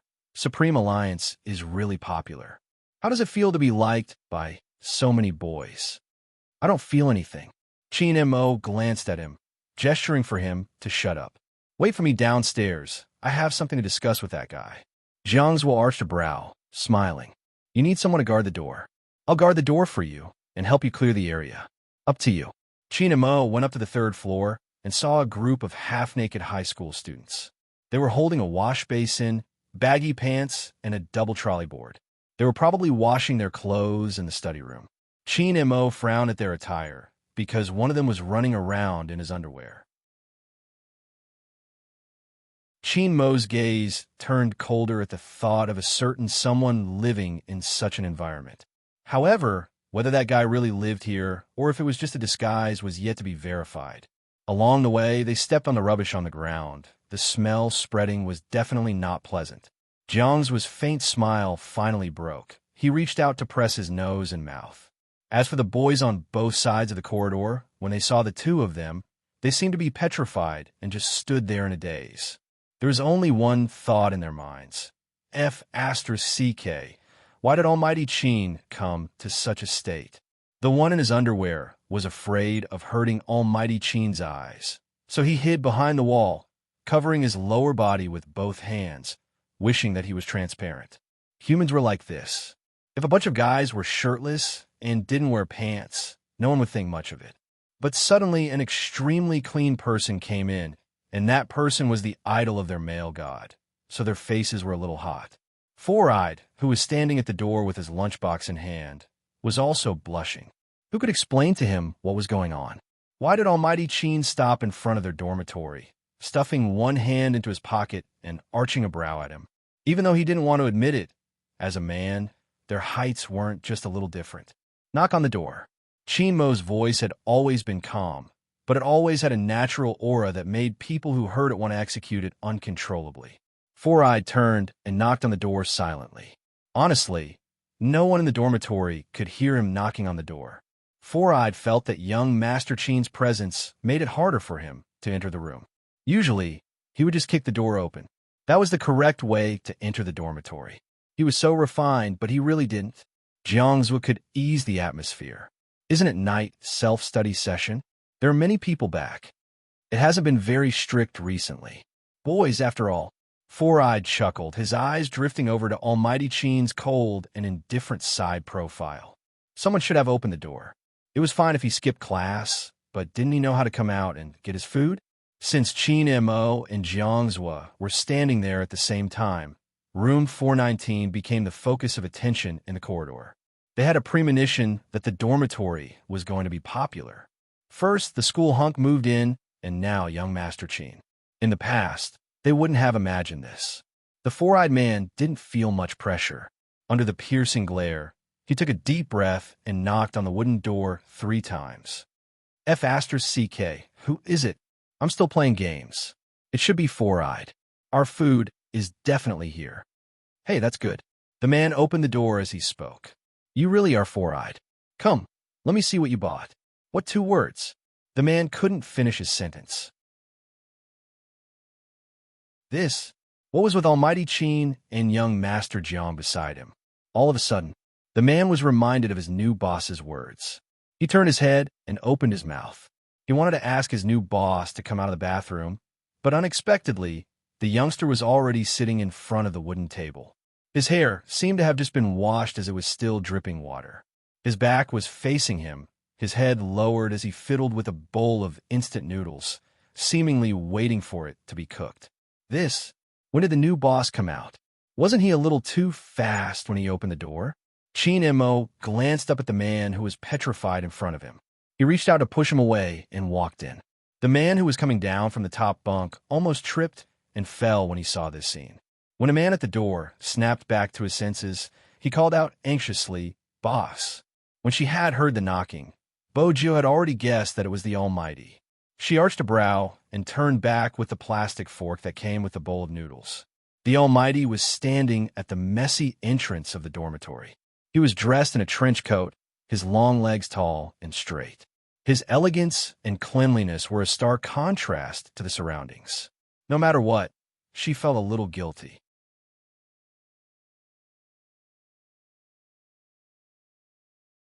Chapter 975. Qin Mo watched as the youngster's silver hair dripped with water, her expression unguarded. Her gaze was as clear as ever, as though she didn't know anything. Qin Mo took a step forward. The person who almost fell from the upper bunk hurriedly retracted his hand, burrowing into the blanket. It was a pity that he had to cover his upper body in the summer. Bojo could feel the oppressive aura inching closer to her. She didn't know if her roommates would believe her if she told them that the Almighty was bored and wanted to play with her. All of you leave. This was Qin Mo's first sentence, his faint voice tinged with coldness. Although it was only 6 words, it made the backs of the other 3 people in the dormitory stiffen. They looked at each other, quickly packed up their things, and stood in the safe area. The so-called safe zone was the place beside Jiangzhu, who had a faint smile on his face. It seems like we've disturbed them. Jiangzhu patted one of their shoulders. Let's have a smoke outside. The person nodded. What else could they do? They couldn't defeat young Master Qin. Besides, young Master Qin looked like he wanted revenge. It wasn't because they didn't have a collective sense of honor. It wasn't because they didn't want to stand on their new boss's side. Even if they were to make a move, they would just be adding to young Master Qin's side. Wait a minute. Qin Mo turned, his gaze sweeping over the 3 of them. She has been here the entire time. She hasn't left. Bojo heard the exclamation, her heart sinking. Fortunately, Four Eyes was more reliable. He pushed his spectacles up and tried to remain calm. No, she has.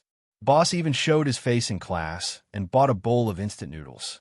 Bojo smiled faintly. This was the perfect excuse. As expected, those who were well-educated were better at lying. As expected of the weirdest student in their dormitory. Chin Mo glanced at Four Eyes, his gaze shifting towards the other two.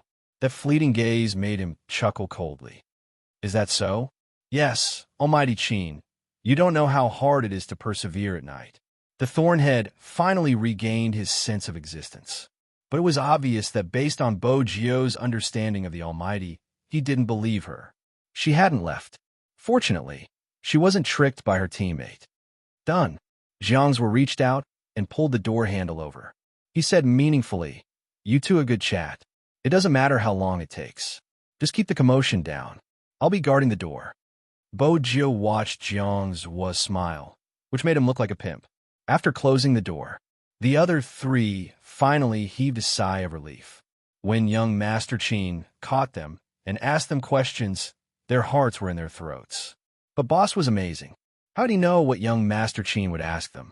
Needless to say, their acting just now was top-notch. After admiring themselves, the three of them couldn't help but be curious. They asked Jiangzhua, "Young Master Jiang, what happened between young Master Chin and our boss? Did you have conflict?"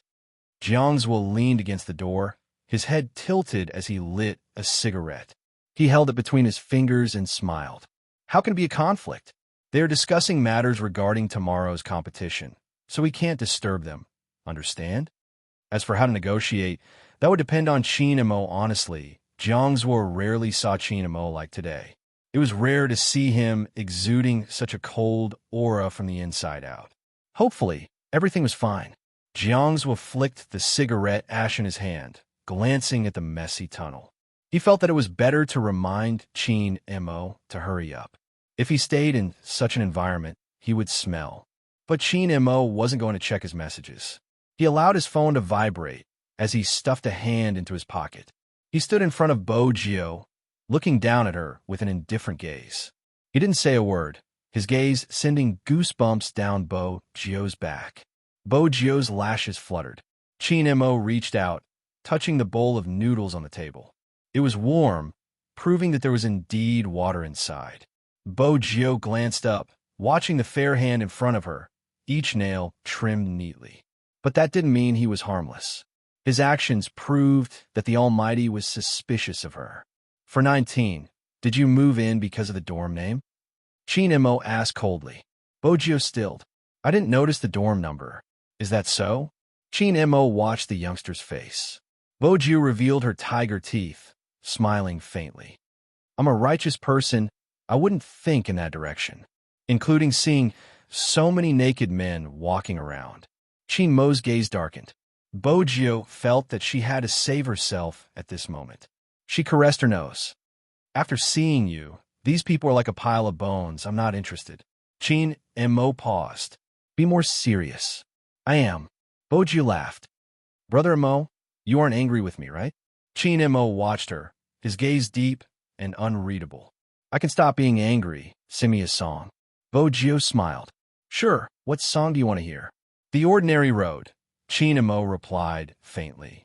But it was the name that made Bo Jio's fingers freeze for a moment. "All right, I'll search for the lyrics." Just as she lowered her head to search, Chin Mo placed his hands on both sides of her.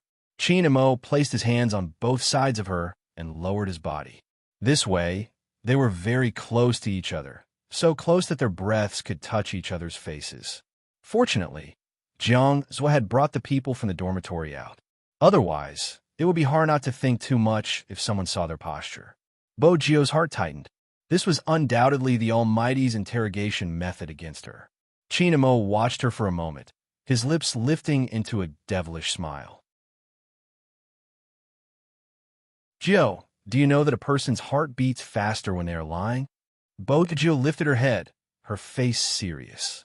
"I don't know if I'm lying, but when you are so close to me, my heart beats faster.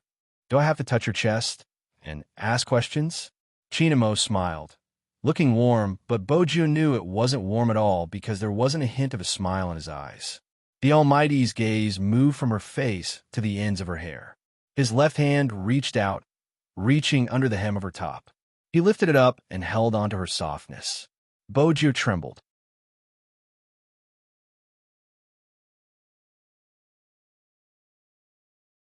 Chapter 976. That's the inconvenience of staying in the male dormitory. I want to take a shower before they all return. Her excuse was flawless. Chin Emo laughed again. He leaned against her, and there seemed to be a coldness at the corner of his mouth. Bojo couldn't help but shrink back due to the strength of his fingers. However, Chin Emo was faster than her. He held the back of her head and watched as the water dripped from the youngster's silver hair landed on her delicate and fair collarbone. Chin Mo's eyes deepened, and he retracted his hand. After regaining her freedom, Bojo wanted to stand up. Chin Mo took out a black mask from his pocket. He looked at her and asked slowly, "Do you recognize this?" Bojo didn't have time to reply. Chin Mo had already placed a mask on her face. Bojo's heart trembled. She tried her best to look natural. Bojo knew where the mask had come from. It was the one that had been removed by the Almighty during their fight. The black mask accentuated the youth's beautiful eyes, making them look as bright as stars. Chin Mo watched the familiar brows peeking through the black mask, his gaze deepening. His fingers caressed the edge of Bojo's mask, lowering his body. "You really look alike." Bojo didn't dodge. "What does it look like?" "Like Z." The moment he said that, her back stiffened. It wasn't because of the Almighty's words, but because of the sudden kiss. Through the mask, he landed a kiss on her lips. Through the black cotton, his breath was filled with a faint scent. That kind of kiss could easily make one's heart palpitate. It was as if all the fragments of his brain had been sucked out. He couldn't think about anything else. "It's you, right?" A cool breath hit her ear. His handsome face vaguely carried a hint of bewitchment. "The person at the commercial square today." That sentence jolted her back to her senses. She didn't deny it directly. Instead, she asked with a pair of confused eyes, "What commercial plaza?" Chin Mo narrowed his eyes. He stared at the face in front of him that always made him lose his rationality. His thoughts drifted. Wasn't it her? "Brother Mo, why aren't you saying anything?" Bojo seized a chance, asking, "What commercial plaza?" "It's nothing." Chin Mo was wearing a trench coat. His black hair was a little messy. Coupled with his face, he looked indescribably sexy. Then, he reached out and took off his trench coat, placing it over someone's head. Bojo paused. "Brother Mo, don't tell me you still don't want to see my face?" Who knew that as soon as she finished her sentence? His whole body was lifted up by someone. His lower abdomen was pressed against his shoulder, and his head was hanging down. It was not a comfortable position. Bojo was about to move when she heard his cold voice. "Do you want the whole school to know how I carried you out?" Bojo quietened down. After all, if word of this got out, she would be the one who would be embarrassed. Just thinking about it made the rumors terrifying. For example, when she chased after the Almighty couldn't stand it anymore and planned to dispose of her like a pile of trash. If she attached a photo to prove the truth, then she would really become famous in the school. She was still a boy. Which school hunk will be carried out like this? Hence, a wise man submits to circumstances. It was better for her to be quiet. The other people in room 419 were still asking Jiangzhua about young Master Chin when the door in front of them opened. Chin Mo walked out with a pile of people on his shoulder. The guys from room 419 glanced at each other. They didn't need to think to know who young Master Chin was carrying. It couldn't be anyone other than the school hunk. However, in their minds, their boss was already extremely skilled. How good was young Master Chin at fighting? How could he defeat their boss in just a few minutes? Moreover, he even wanted to take him away. Chin Mo seemed to have noticed their gazes. He tilted his head, his eyes meeting theirs. "What is it?" "Nothing, nothing." One of them immediately stepped aside. Even though Bojo couldn't see her surroundings since her face was covered, she could hear their deep breaths and their voices. She knew what was going on. There must be a lot of people watching her. In the past, Bojo felt that the Almighty's habit of covering her with his jacket wasn't desirable. Now Bojo grabbed onto the trench coat, afraid it would fall off. Jiangzhua chuckled playfully. He turned to Chin Mo. "You're really something." "That works too." Chin Mo didn't reply. He carried a certain someone on his shoulder and walked out of the male dormitory under the watchful eyes of the guys. Then he stuffed Bojio into the back seat of the Land Rover. Jiangzhua, who had been following behind him, seemed to have noticed something. His gaze landed on the figure that was smiling lightly at the boy. Suddenly, he narrowed his eyes, his tones still sounding like a playboy. "Leave first. I have something on. I won't disturb you from teaching your little spade a lesson." Bojio listened to Jiang's gloating tone. Her situation wasn't as good as it seemed. From the looks of it, the Almighty's suspicions towards her hadn't been dispelled. Moreover, she was staying in the male dormitory. The Almighty didn't seem happy from his tone just now. As expected, the moment the Almighty came over, he carried her and placed her on his long legs. His voice was slow and deep. "Don't worry, I won't touch you now. I'll deal with you when we get home." Bojio replied, "Brother Mo, you should touch me now. The driver is here." Chin and Mo sniffed the scent of the youngster's hair. Everything seemed right. When there's no one around, it was too obvious what the Almighty was trying to say. Bojio felt that the interrogation would be more intense than the one in the male dormitory. Why did the Almighty have his eyes on her? She had tried to cover up every single detail. Moreover, the Almighty's suspicions had reached an unbridled stage. He called Fatty right in front of her. "Help me check the surveillance cameras in number 1 middle school. See if anyone climbed over the wall today. No, you don't have to look for any suspicious people. Just look for Little Spade's video." Bojio replied sincerely, "Brother Mo, I don't always climb over the wall. I still use the main entrance." Chin and Mo ignored her interruption and continued to order. "Send me a copy of the surveillance footage from the classroom between 7 and 8. See if Little Spade is around." "Captain, why are you investigating Little Spade all of a sudden?" Bojio was about to reply when Chin Mo's voice rang out again. Chin Mo's voice rose again. "She always skips classes.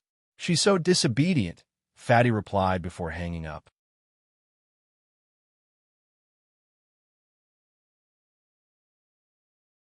Chapter 977.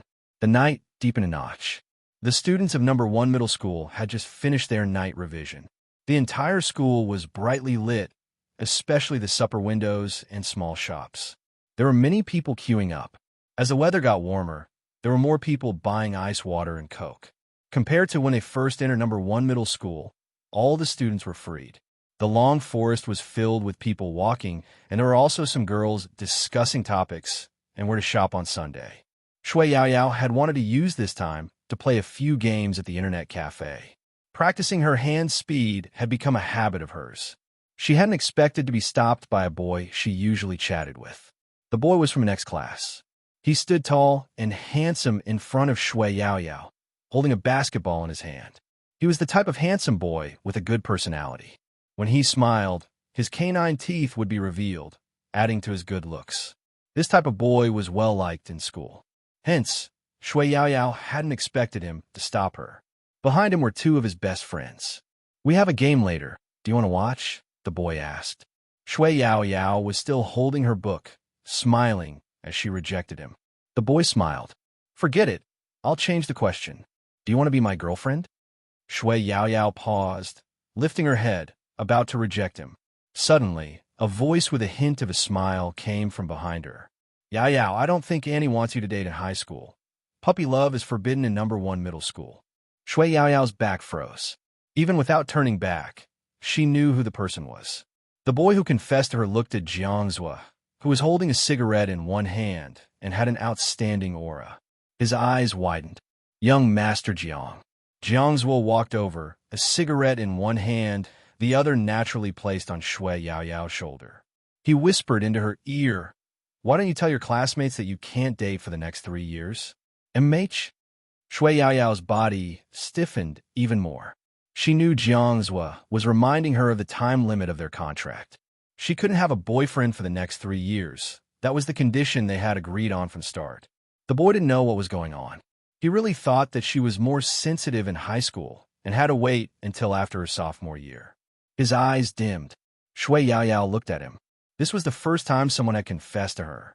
In the past, she had never been discovered by anyone, So why would anyone confess to her? Shui Yaoyao looked up and said, "Sorry." The boy interrupted her with a smile. "It's okay. You want to go to C University, right? I'll apply for that school too." This time, Shui Yaoyao was really stunned. When she said these words, it was a long time ago. At that time, she hadn't slimmed down and hadn't become an official Supreme Alliance member. She had just returned to school. "How did you know?" The boy looked at Shui Yaoyao, his gaze deep. "The first time I noticed you, you were helping your brother pack his bag. I always felt that you were very gentle. After that, I unknowingly wanted to know more about you, so I asked around." Shui Yaoyao was shocked. She never thought that someone would notice her at that time. Moreover, this person had always been a topic of discussion among girls. The boy noticed Shui Yaoyao's gaze and smiled again, his face a little red. "You probably don't remember, but there was one time when I hurt my leg while playing basketball. I was sitting at the railing, and you happened to pass me a Band-Aid. You even helped me wash my wound with water. At that time, I want to tell you that I really like you. Shui Yaoyao, I really like you." Shui Yaoyao's eyes trembled slightly. She looked into the boy's clear eyes. She wasn't like what he thought. He deserved a better girl. At least not someone like her who had already signed a contract with someone else. Jiang stood beside Shui Yaoyao. He looked at the person's side profile. His fingers subconsciously tightened. The frustration in his chest intensified with Shui Yaoyao's reaction, as though he was really about to lose something. He pulled Shui Yaoyao's wrist over, his smile devilish. "She won't go to C University. She will only come to a university. And, I forgot to tell you, actually, we are in a relationship like yours." With that, Jiang pulled Shui Yaoyao into his arms, followed by a kiss, even though it was just a light peck. But at that moment, the boy was already frozen on the spot. Looking at this scene, his throat felt like it was blocked by something, and it was a little sour and uncomfortable. Jiang didn't give him a chance to speak, his fingers holding Shui Yaoyao's wrist as he strode out of the school. Along the way, many people turned back to look at them. "Is that young Master Jiang?" "Yes, it really is." "Why is young Master Jiang here? Did he come back with young Master Qin to give a speech as an outstanding graduate? When did that happen? Young Master Jiang doesn't come here often. Isn't the person he's holding Shui Yaoyao's hand? Didn't Shui Yaoyao do all sorts of shameless things to chase after young Master Jiang, making him annoyed? Why is it now? You still don't know? Know what? Shui Yaoyao's mother married into the Jiang family. Young Master Jiang is probably here to bring her home. Stop spreading rumors."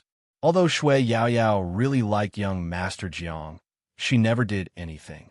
It's just that her diary seemed to have been leaked by someone. Everyone has one or two crushes. If you continue spreading rumors, it'll be too much. I'm relieved to hear that. Even though I don't hate Shui Yaoyao, she shouldn't have chased after young Master Jiang. The difference between them is too big. Shui Yaoyao listened to the discussions, but she didn't seem to feel much. It was probably because she had heard it for too long and was used to the difference between them. Similarly, she knew that if she caused a ruckus in school, it would only embarrass Jiangzhua. There wasn't a need. It was probably because she had calmed down that she handled things differently from before. "There's no one here now. You can let go of me." After leaving the school, Shui Yaoyao spoke calmly. She was very protective of her hand, not because she was spoiled, but because she had to participate in the most important competition tomorrow. The National League had finally come to this stage. Shui Yaoyao placed all her thoughts on it. She didn't notice that Jiang's side profile was so cold that it wasn't normal. Jiang was wondering why she couldn't be like before. Even when she had heard the boy's confession, her reaction had become the reason for Jiang's subconscious annoyance. He knew he wasn't in the right state of mind, but the scene just now was like a well-edited movie, replaying in his mind continuously. Jiang clenched his fists, his voice turning cold. "I brought you out to let you know your current status." Shui Yaoyao looked at him. "I already know. Today isn't the appointed time. I need to play a few games. As for the problem you're worried about, it won't happen for the next 3 years. Young Master Jiang, please do as you please." He had said before that he didn't like dirty people, and the hint he gave her was very obvious. But Shui Yaoyao didn't understand. She had already told him to do as he pleased, but he still followed behind her. At the start, his expression was cold. After walking for a while, when he saw that she had really gone to the internet cafe, his expression turned nonchalant. He even got Uncle Ian to open a computer and sat beside her. Shui Yaya didn't bother about him. Young Master's mood was probably that carefree sometimes. She took out her phone and opened Her Highness Gio's WeChat. She was prepared to let Her Highness Gio play a game with her, so they could familiarize themselves with the game. The moment she typed, the phone was snatched over. Jiang Zuo looked at her, his usual demeanor at the nightclub. The person you're looking for is being beaten up by Qin Mo. Are you sending him a WeChat message so that Qin Mo can beat him up even more? The truth was just as Jiang Zuo had said. Bo Jio sat in the car, thinking about how to resist the Almighty's beauty and interrogation. As for the classroom, she wasn't worried. She wouldn't act so casually if she hadn't done some preparations. She was worried about what other tricks the Almighty had up his sleeves. The kiss and singing through the mask proved that the Almighty was 90% suspicious of her. Only the Almighty would suspect her. Even until now, Smith hadn't thought of her. There was also the fight at the square. If the Almighty had brought along the special forces from the cinema, she would have been caught on the spot, even if Hoshino had been there. Hence, luck was important in such a huge gamble. Bo Jio smiled mischievously. She wasn't going to admit it was her. That was the only benefit of being reborn. Young Master, we're here. The driver stopped the car. Bo Jio's ears twitched. Qin Mo spoke faintly into her ears through the windbreaker. Do you remember whose mask it is? Bo Jio asked in confusion. Isn't it Brother Mo's? Qin Mo didn't reply. He glanced at the youngster wrapped in his windbreaker and reached out to carry her into the building, just like how he had carried a sack in school. Young Master, this is... Madame Zhang rushed over hurriedly. She could only see the youngster's long legs. Qin Mo replied, Young Master Jio. Bo Jio could clearly hear Madame Zhang's ah. This time, she was embarrassed. Unlike what Bo Jio had expected, the Almighty didn't interrogate her immediately. Instead, he cuffed her left wrist to the chair. Then he walked out. Bo Jio reached out to remove the windbreaker, but the Almighty's voice came from outside. Princess, look at her. Princess looked as though he had been entrusted with something important. He leaped up valiantly, landing on top of her head. Then he sat there motionlessly. Seriously, it was rather heavy for such a fat cat to be placed on top of her head. Princess looked solemn as he sat there, wagging his tail. This was the first time Bo Jio felt that her appearance was stupid. Fortunately, there wasn't anyone around. Qin Mo had come out because of a call from Fatty. Captain, I just checked and got the footage. Little Spade didn't climb the wall. He was sleeping in the classroom and was punished with frog jumps. Captain, do you want to watch Little Spade do the frog jumps? It's enough to make you laugh for the entire day. Fatty's voice turned softer as he spoke. Even through the phone, he could feel his captain's icy cold aura. Little Spade, what exactly did you do to make Captain feel so down? Was he in the classroom the entire time? Qin Mo's gaze dimmed. Didn't he go out? It should be. With his captain's words, Fatty started to doubt himself. Qin Mo replied faintly. I understand. Send me all the footage. Yes. After Fatty hung up, he touched his forehead, which was covered in sweat. Captain's aura was exceptionally strong today. Was it because of the finals tomorrow? Fatty wasn't aware that before Qin Mo's call, Director Huang had sent him a message. It was regarding the motorcycle. We found out who the owner is, but the car was reported lost a day ago. The person who lost the car is also from the esports industry, but he isn't from Tokyo. He's the captain of the Japanese team, UC Shin. We've checked his background. The esports industry is really different. Even the young master of the mafia is there. However, we've eliminated his alibi.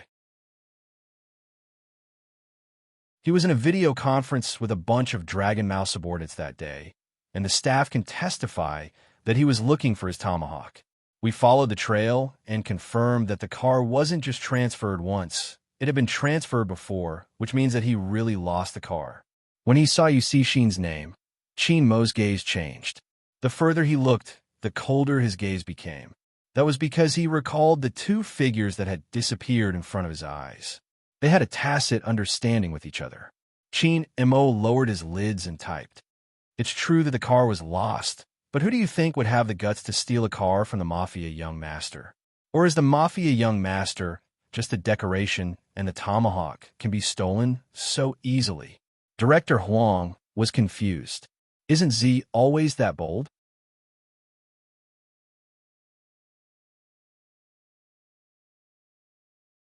Chapter 978.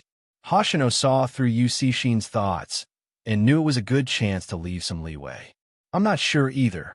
Yu Cixin glanced over at Hoshino, narrowing his eyes. If anyone dared to lie to his vice captain, he would be furious. If you're not sure, then let's wait and see. The people from the Key Case Investigation Unit came today, and they're really smart. They immediately found me. I don't know who gave them the information, but it's obvious that they're starting to suspect you. I understand. I'll be careful. Hoshino's attitude was always the same, gentle as jade, but in reality, he was more tenacious than anyone else. This was something Yu Cixin found interesting. Tomorrow is the finals between Supreme Alliance and Xiangnan. As an international team, you and I will be there. We can study Spade Z. Yu Cixin said this because the Japanese would be up against either Xiangnan or Supreme Alliance. Regardless of which team won the finals, it would be difficult for them to fight against them. They wanted to see the difference between them, and the other reason was because he was still doubting Bo Jio's authenticity. Instead of looking at Hoshino and not being able to say anything, he might as well use this opportunity to ask the other party involved. That night was destined to be a sleepless one. Too many people were waiting for the finals. Lin Feng wasn't aware of the others. He laid on his bed, unable to fall asleep because he had seen something he shouldn't have. Hence, he stood up, preparing to stretch his limbs. Unexpectedly, while he was walking, he met a girl from the same school. The girl was walking with her dog, and Lin Feng followed her for a while. They chatted happily. Lin Feng didn't notice Yun Hu, who was out for a night run. After Lin Feng returned home, whistling as he prepared to enter the house, a voice came from beside him. Are you in a good mood? Lin Feng paused and turned around. He patted his chest and said, Who's Z? You'll scare people by appearing so suddenly. Yun Hu's expression didn't look good. Fortunately, the night was in the way. He stood there with one hand in his pocket. He didn't walk towards Lin Feng. His entire being seemed to have melted into the night fog. His tone was calm. What did you and that girl talk about? You seem so happy. It's just something I usually play with. Lin Feng didn't really care. Yun Hu clenched his fists tightly because he knew that the girl had once wanted to confess to the guy in front of him, but he didn't know why she hadn't. It was probably because of a certain someone's uncertainty. He had to admit that this girl was smart. If she didn't confess, she could be with that guy every day. When the time was right, she could say that she liked him, and the effect would be 100 times better. That was it. Yun Hu felt as though something was stuck in his throat. This was because he knew very well that Lin Feng had always wanted to find a girlfriend. Even though he had already promised to give it a try and be responsible to him, in essence, that fellow still liked girls. In just a few seconds, Yun Hu thought of many things. When the words reached the tip of his tongue, they turned into a sentence. It isn't just for fun, right? You have a movie date too. Lin Feng paused when he heard this. Yun Hu's rationality was already on the verge of collapse when he saw Lin Feng chatting and laughing with the girl. Now that he saw Lin Feng's reaction, his eyes sunk. Do you have any self-awareness that you already have a boyfriend? Lin Feng, who was being lectured, frowned. In order to understand Yun Hu's intentions, he downloaded a dating app. There were many people who had greeted Yun Hu. There was even one who had gone out for a drink. He had only taken a short walk with a girl, and this person's words were so harsh. It was probably a mistake right from the start. Lin Feng still couldn't get used to it. He raised his lids and looked at Yun Hu. Who? I saw the messages on your dating app. Actually, do you think that the person who often leaves you messages is more suitable for you? The reason why Lin Feng said this was because he saw Yun Hu's reply to that person. It was because he saw Yun Hu's reply to that person. He thought that the two of them had a good relationship in private. If it had been a normal person, someone like Yun Hu wouldn't have agreed to meet up with that person. Lin Feng didn't know that the meeting that time was entirely because Yun-Hoo couldn't get it. He just wanted to go out and relax and didn't think much about it. However, he had never imagined that things had already reached this stage. He still said that perhaps the other person was more suitable for him. He was pushing him away. He was the only one who cared about this relationship. As for Lin Feng, it was obvious that he was a straight man. But when he heard those words, Yun-Hoo couldn't help but clench his fists. His chest felt as though there was a rock pressing down on it. Lin Feng lowered his head and said, "I saw both of your replies. That person is going to study abroad. Actually, have you ever thought that because we grew up together, you can't tell if it's because you like me or because you're used to me? So what exactly are you trying to say?" When Yun-Hoo said this, his throat felt a little stifled. Lin Feng glanced up with a rare seriousness. "I think it's really stupid for us to try dating. I drank too much that night. Why don't you change the method and let me atone for my sins?" The reason why Lin Feng said this was because he saw the common topic between that person and Yun-Hoo online. In reality, he and Yun-Hoo didn't have this point. Other than gaming, their interests and studies were different. It was rare for them to be on the same level. It was probably because the older he grew, the more he wanted to inherit his family's company. Yun-Hoo, on the other hand, was pursuing something of a higher level. A famous overseas university had personally sent a letter for him to do research. Lin Feng could even imagine the difference between him and Yun-Hoo in the future. Now, they still had games to talk about. When that time came, they probably wouldn't have anything to talk about. After all, in real life, two people on different levels wouldn't have a topic to talk about. Over time, they would become like his parents. Even though Lin Feng's family was wealthy, that was how Father Lin and Mother Lin interacted. That was why Lin Feng wanted to find a girl who had a cheerful personality and didn't think too much like him. She would only sleep after eating and occasionally go to the supermarket on the weekends. That was the kind of life he would have. But it was obvious that Yun-Hoo's daily life was much more elegant than his. Sometimes, he thought that it probably had something to do with the fact that his grandfather was gone and the Yun family was still in power. Even though the two families lived opposite each other, their nature was different. He and Yun-Hoo used to be people of the same world. In the future, they would rarely be. The uncertainty of their youth faded. How long could Yun-Hoo's love last? Hence, he was really stupid. Why didn't he think of giving it a try back then? It would ruin their relationship if they tried it once. Lin Feng didn't want to see that in 1 year, 3 years, or even 5 years, they would have nothing to say to each other and be together reluctantly. That wasn't what he expected. He predicted that by the time that person came back from abroad, he would also be living like a dog. That way, the difference between them wouldn't be especially big. Listening to the man's words, Yun-Hoo suddenly felt as though he was on a roller coaster. Not long ago, he had finally agreed to try it out with him. Even now, when he closed his eyes, he could still remember how happy he had been. But because of the appearance of a girl, he felt that it was stupid to give it a try. He wanted to retract everything. At the end of the day, he would never be comparable to those girls. Yun-Hoo also knew that this wasn't the most painful time. After they broke up, with the arrival of graduation, this person would soon have a girlfriend. What he was most afraid of was that one day, that person would hold a girl's waist and laugh at him. "Ooh, I'm going to get married." Whenever he thought of that scene at night, a nerve in the depths of his heart would be pulled. The pain made him want to bend over. If he hadn't tasted the happiness in heaven, perhaps it wouldn't be so unbearable. Ever since that guy said that he would try dating, he had been very nice to him. It was as if they were dating. Although when he held his hand and interlocked their fingers, he would still mutter in a low voice or stiffen his whole body. No matter which reaction it was, it only made him feel happy. It was as though happiness meant that as long as he was with this guy, it didn't matter what they did, including those childish things like holding hands and sharing a bowl of instant noodles.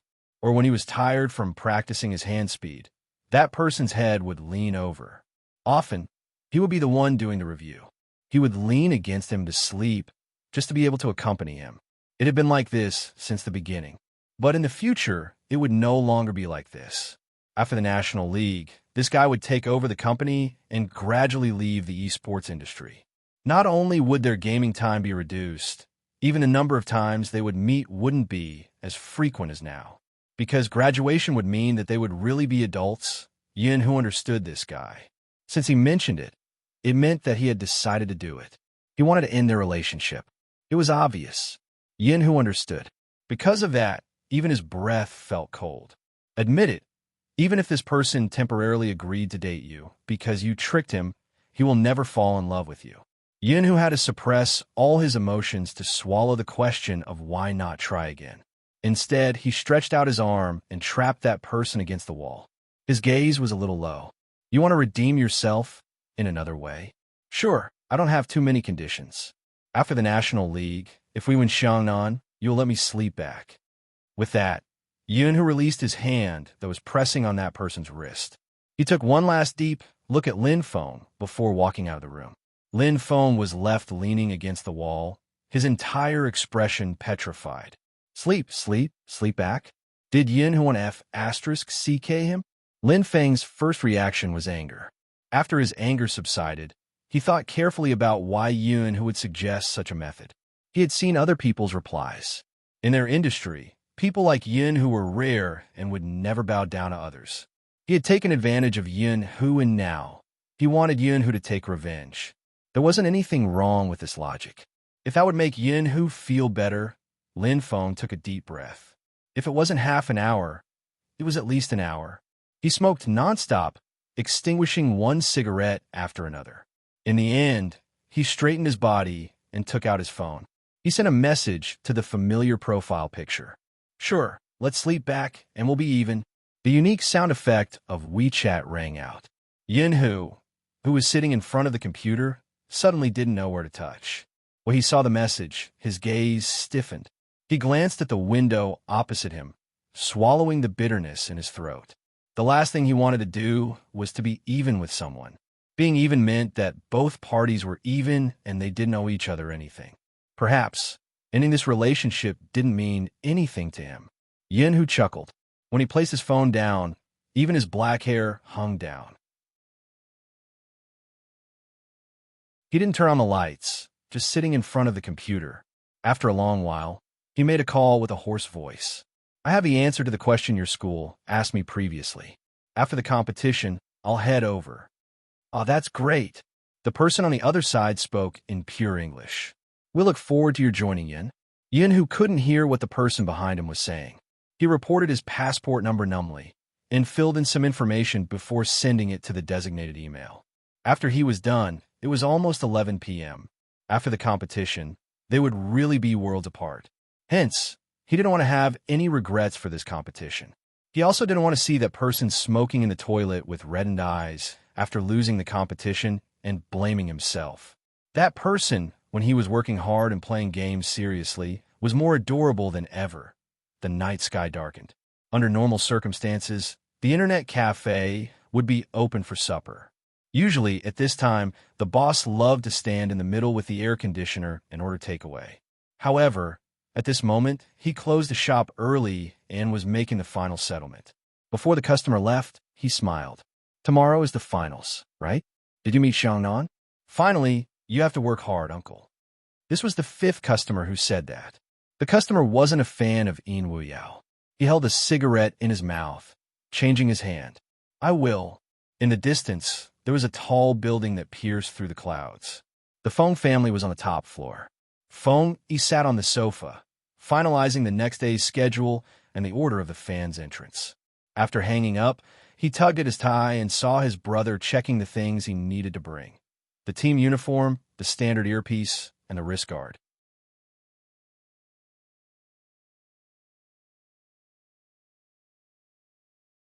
Chapter 979.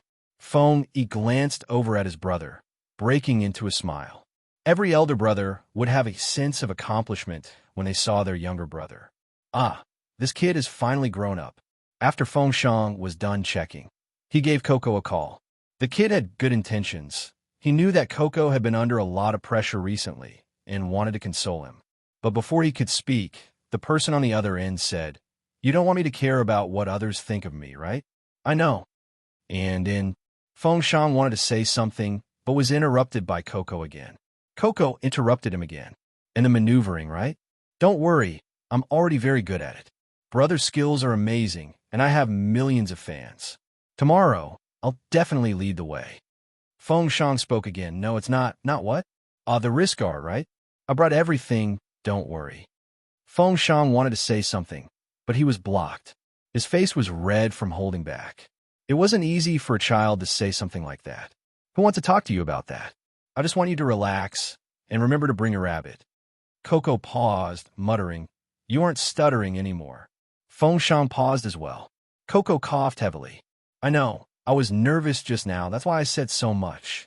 I'm not nervous anymore. With that, Coco threw himself onto the bed, his face blocked by the plush toy. Feng Shang, we are finally going up against Xiangnan. In the past, many people said that Supreme Alliance relied on our looks to win. Even though that wasn't wrong, this time, we can finally tell everyone that Supreme Alliance has skills. Immerse. Feng Shang didn't know what to say, but his heart hadn't stopped. They could finally stand in the National League to prove themselves. This was something he had never dared to think about in the past. Feng Shang glanced out of the window, the throbbing in his eyes, causing Feng Yi to stand up. It's past 11, go to sleep. Alarm clock. Feng Shang was afraid he would wake up late. Feng Yi chuckled lightly. I'll wake all of you up tomorrow morning. The competition is at 10 a.m. There's enough time. Okay. Feng Shang was very nimble when he said one word. After entering the room, he turned off the lights and lay on the bed. Still worried, Feng Shang sat up and confirmed the things he wanted to bring. Shui Yaoyao was in the same situation as him. Jiang Zhua, who was lying on the bed, raised his brows slightly. Even when the person lay back down, he was still holding onto the strap of the backpack. Shui Yaoyao's gaze fell on the logo on the backpack. It was the symbol of Supreme Alliance. A ball of fire burned his eyes.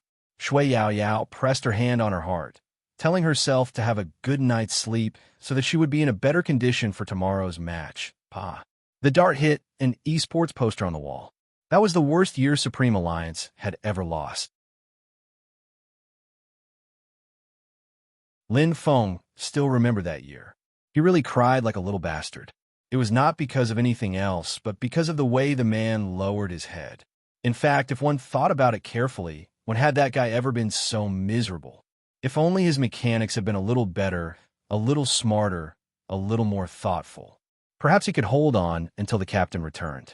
The entire team's pressure was on Yin Hu, but he didn't even share the burden. Lin Feng looked at the poster that he had shot.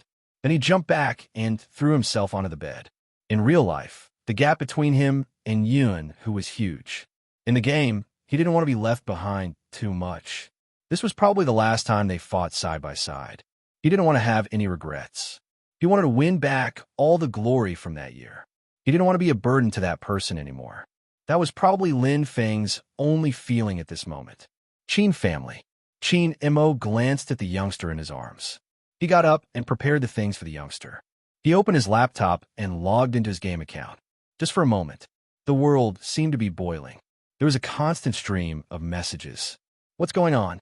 Why is Almighty Qin online at this time? Is he too nervous before the match? That's possible. My Coco was a little distracted during the live stream today. He must be thinking about tomorrow's match. Who wouldn't be nervous if their opponent is Xiangnan? They didn't know that Qin Mo had come online to give someone a self-made silver gun. It should have been given to the youngster on the bed a few days ago, but due to recent events, it hadn't been given out. If Feng Yi had seen Qin Mo giving the silver gun to Bojio, he would have been shocked. The silver gun had a special meaning. It was a silver gun that Qin Mo had made when he had first started playing the game. Qin Mo would fuse any good material into it. In that year, this silver gun had become Qin Mo's most commonly used weapon until the character changed and the 3000 knife cutting appeared. The silver gun had always been there. It could already be called a treasured weapon. Back then, the materials obtained in the game were all rare materials. Now, they were hard to find. That was how precious the silver gun was. But now, the Almighty had given it to Jio. Xiangnan Zhao Sampang was the most agitated when Qin Mo came online. He typed in the Alliance's group chat. Qin Mo, are you really nervous? If you are, just say it. We won't laugh at you. Because of this, Many players in the group jumped out and started making jokes one after another. Chin Mo glanced at the page, arching a brow. He moved his mouse and sent a video leisurely into the group chat.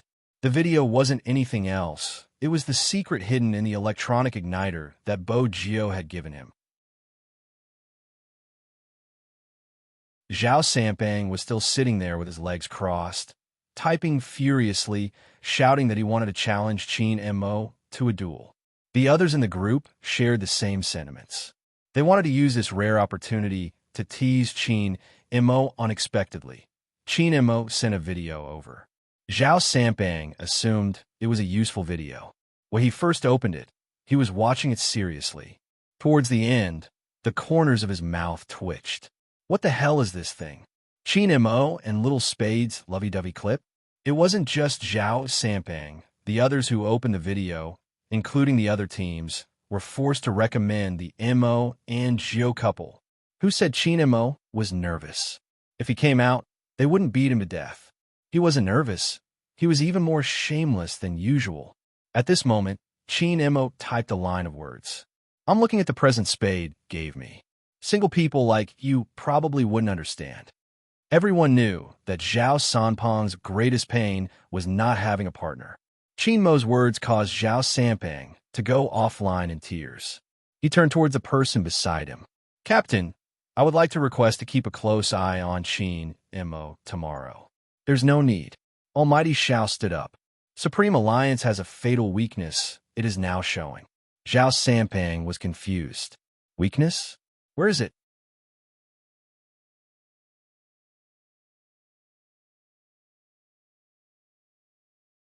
Chapter 980. Weakness.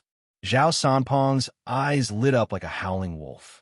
In his mind, Supreme Alliance was much stronger than before, especially after witnessing Little Spade and that shameless Chin Mo's teamwork. He felt that he wouldn't be able to stop them. Now that he heard his captain's words, he was pleasantly surprised. However, Xiaofeng didn't look very happy. His eyes looked a little gloomy. Zhao Sampang called out again. Captain, what is Supreme Alliance's weakness that you mentioned?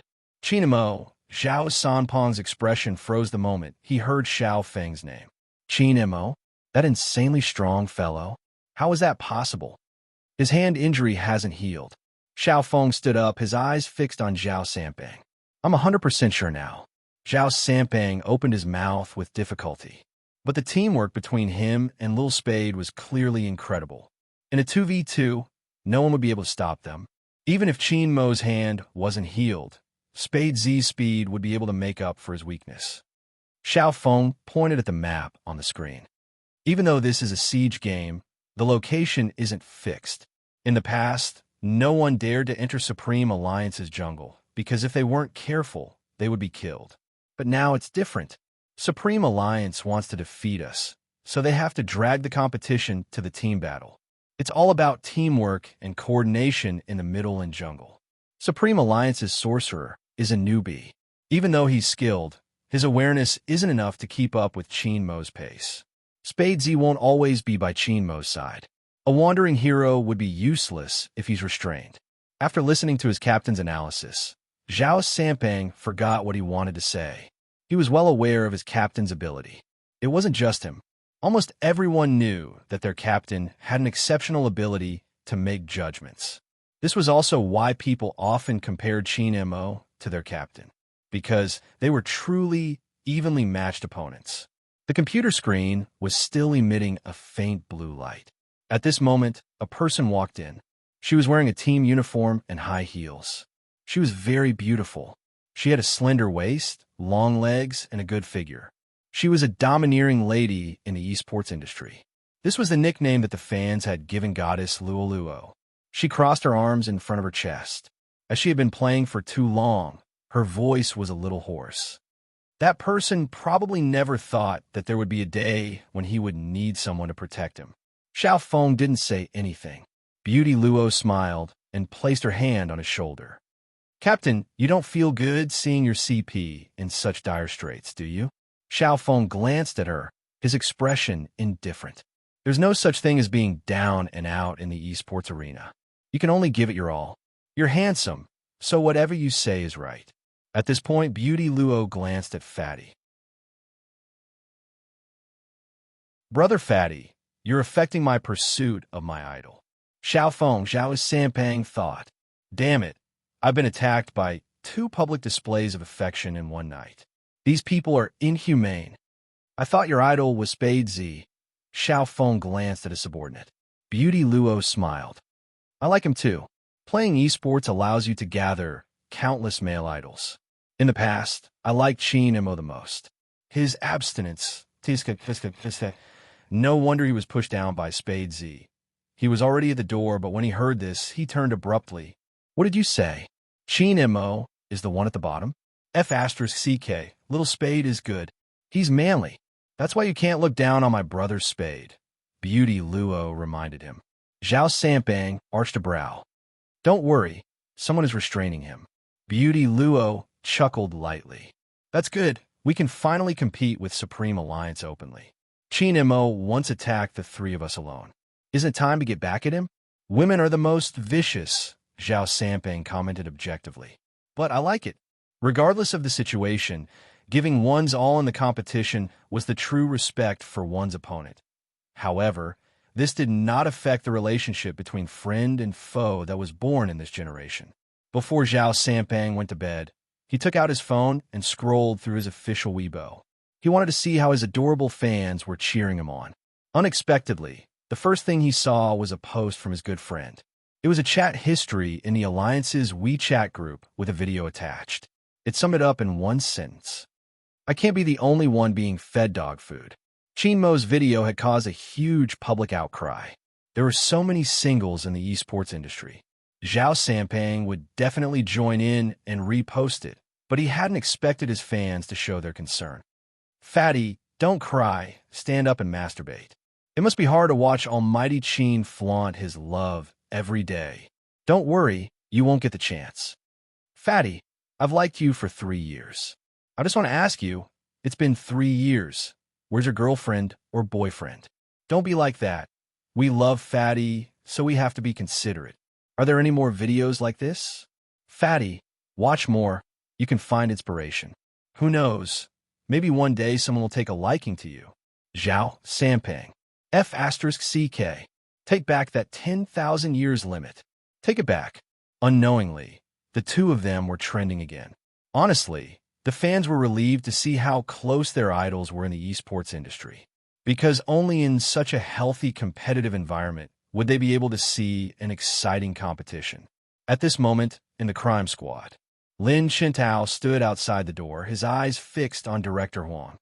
Regardless, please promise me that the captain will head out tomorrow to watch the competition. Someone has proven that he isn't the culprit behind the maiden sacrifice, right? Little Huang had never seen a person with such perseverance. He had been pestering him for 5 hours. Wherever he went, this handsome guy followed him. Even when he went to the toilet, this kid followed him. Little Huang almost had kidney failure just by looking at him. Kids nowadays, why were they so stubborn? Even though he isn't the culprit, he was a part of the organization. There are many things we need to understand, Director Huang said. Lin Chintao licked his chapped lips. He didn't do anything evil. He didn't say anything even after you brought him in. This competition is too important to him. It's a national league because of Qin Imo and Xiao Feng. Mr. Huang, do you know that he wasn't inferior to either of them in the past?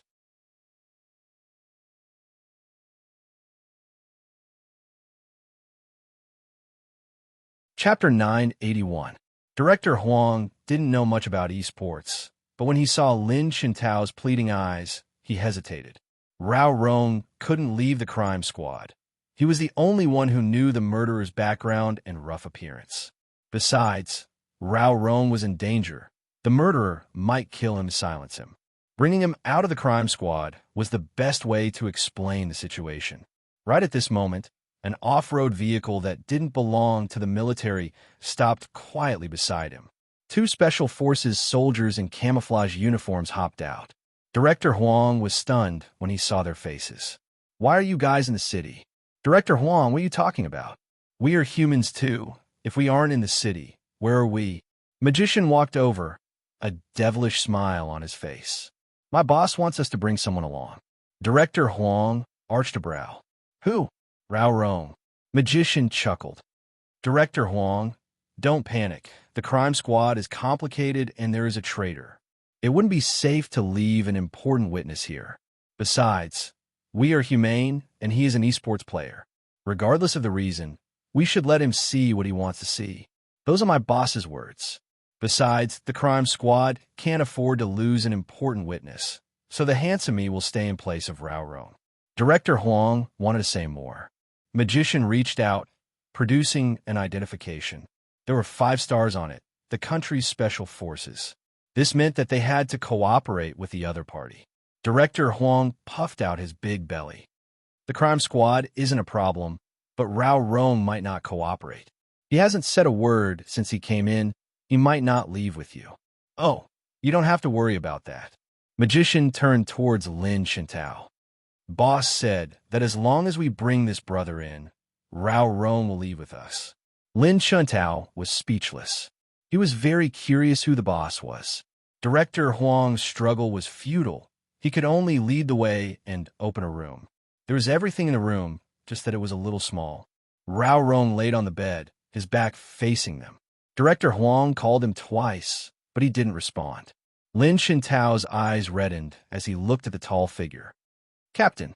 Director Huang watched as Rao Rong's shoulders trembled slightly before he bolted upright. His movements were agile, and he didn't look like he was asleep. He glanced at Lin Shintao, his voice raspy. Why are you here? I'm here to pick you up. Lin Shintao said as he took out his phone. Look, the official Weibo account has already started posting. Don't you want to see who wins in the end? Rao Rong's gaze deepened. I'm no longer interested in esports. You're lying. Lin Shintao flipped through his phone again. If you're really not interested in esports anymore, why didn't you agree to Boss Zhang's message asking you to arrange for his nephew to compete and make him famous? It's because he still has esports in his heart. Rao Rong paused.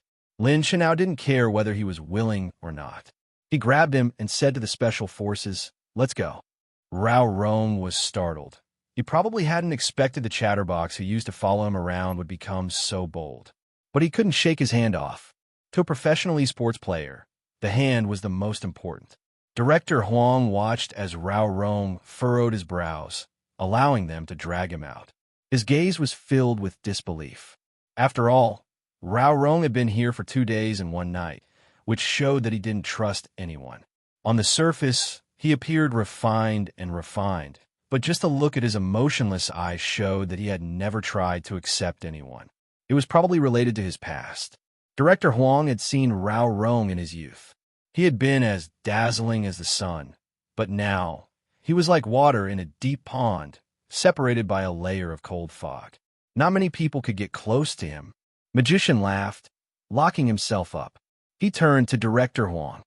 Our boss didn't guess wrongly, did he? Director Huang didn't want to see him again, intending to slam the door shut. Wait a minute. Magician arched a brow. Order a takeaway for me. You guys don't have any good food here. I'm going to die in the line of duty. Director Huang thought to himself, how can I order takeaway when my witness is gone? How can you be so optimistic? He rejected the order decisively. After slamming the door shut, the resentment in his heart dissipated. Magician laughed lightly, caressing the bridge of his nose. He glanced over and pressed down on his earpiece. Young master, everything has been arranged according to your instructions. Do your best for tomorrow's competition.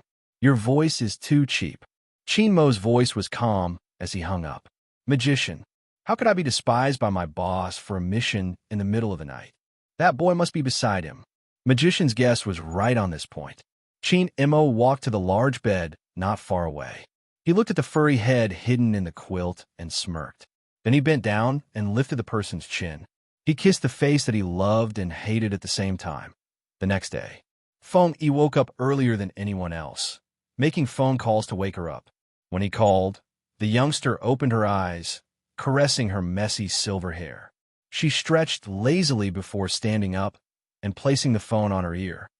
Hello, little Spade, it's time to wake up.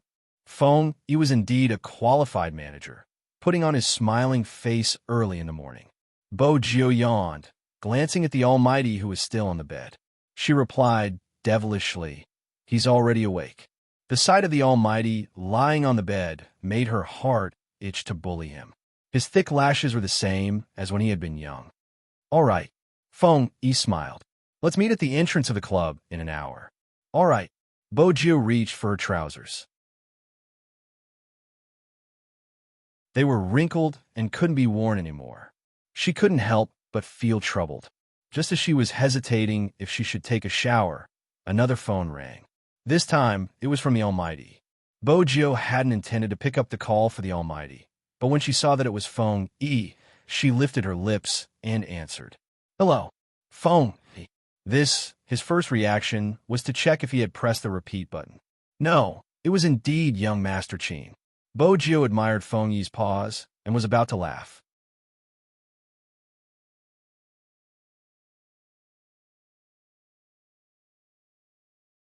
Chapter 982. Bojo didn't react. On the other end of the line, Feng Yi's lips started to twitch. Bastard. He had been fed a huge mouthful of dog food so early in the morning. This world. Feng Yi didn't want to say anything else and hung up decisively. Bojo heard the busy tone and glanced over. "Brother Imo, you seem to have frightened her." Qin Imo arched a brow, sweeping the screen before reaching for his phone. Just as he was about to reach for it, the person in his arms pushed him into the blanket. Qin Mo's fingers stilled, watching the silver-haired youngster with bright eyes and a smile on her face. That furry head and two tufts of hair arched up like two ears. The more he looked at it, the more it looked like his cat. All it lacked was a tail behind it that could be wagged here and there. But after a night of sleep, she had become bolder. "What are you doing?" Qin Mo allowed the youngster to press against his chest, his elegant and handsome face unchanged. Bojo didn't intend to do anything. She just stared at the Almighty who had just woken up. She wanted to pounce on him. Her childhood habits were rather harmful, and she couldn't restrain herself. "If it was any other day, I would be at your mercy, but not today." Qin Mo removed her hand, his tone calm as though he was talking to Princess. "Go wash up. Don't be so ferocious early in the morning." Bojo. Ferocious? Her? With that, Qin Mo stood up, put on his trousers, and walked toward the door. "I'll go get my clothes." Bojo draped the blanket over her body, crossing her long legs as she sat on the bed.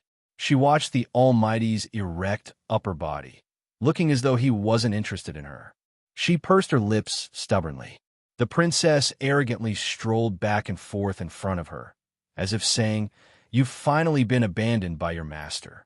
Bojo arched a brow, tugging on Princess's tail. Even if she couldn't handle the Almighty, she could still handle a cat. When Qin Mo took the uniform from Madame Zhang, the image of the youngster pouncing on him was still fresh in his mind. For some reason, he felt that this scene was very familiar. Qin Mo didn't know if it was because he liked her too much that he kept thinking about her when she was young. As usual, Annie Zhang made a Chinese-style breakfast that both of them liked. It was very nutritious. He didn't eat much as most of it went into her stomach. Before he left, he pulled her over, reaching out to pull her collar up, covering her neck. That was when Bojo noticed the hickeys, her ears burning. But she also noticed that every time the Almighty tidied her clothes, his side profile would always be gentle. It seemed like he had been like this since he was young. "What do you mean you've been like this since you were young?" Qin Mo glanced sideways at the youngster's face, his brows furrowing slightly. Bojo didn't expect to blurt out the words she wanted to say. She tilted her head and asked, "Are you trying to say that Brother Imo has always been good at dressing people? I didn't wear it for anyone."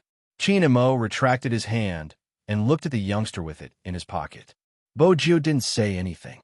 She thought to herself, where did the little puppy who liked to help her put on clothes come from? Of course, she wouldn't tell the Almighty that. At this moment, Qin Mo suddenly asked, "Speaking of which, did we meet when we were young?"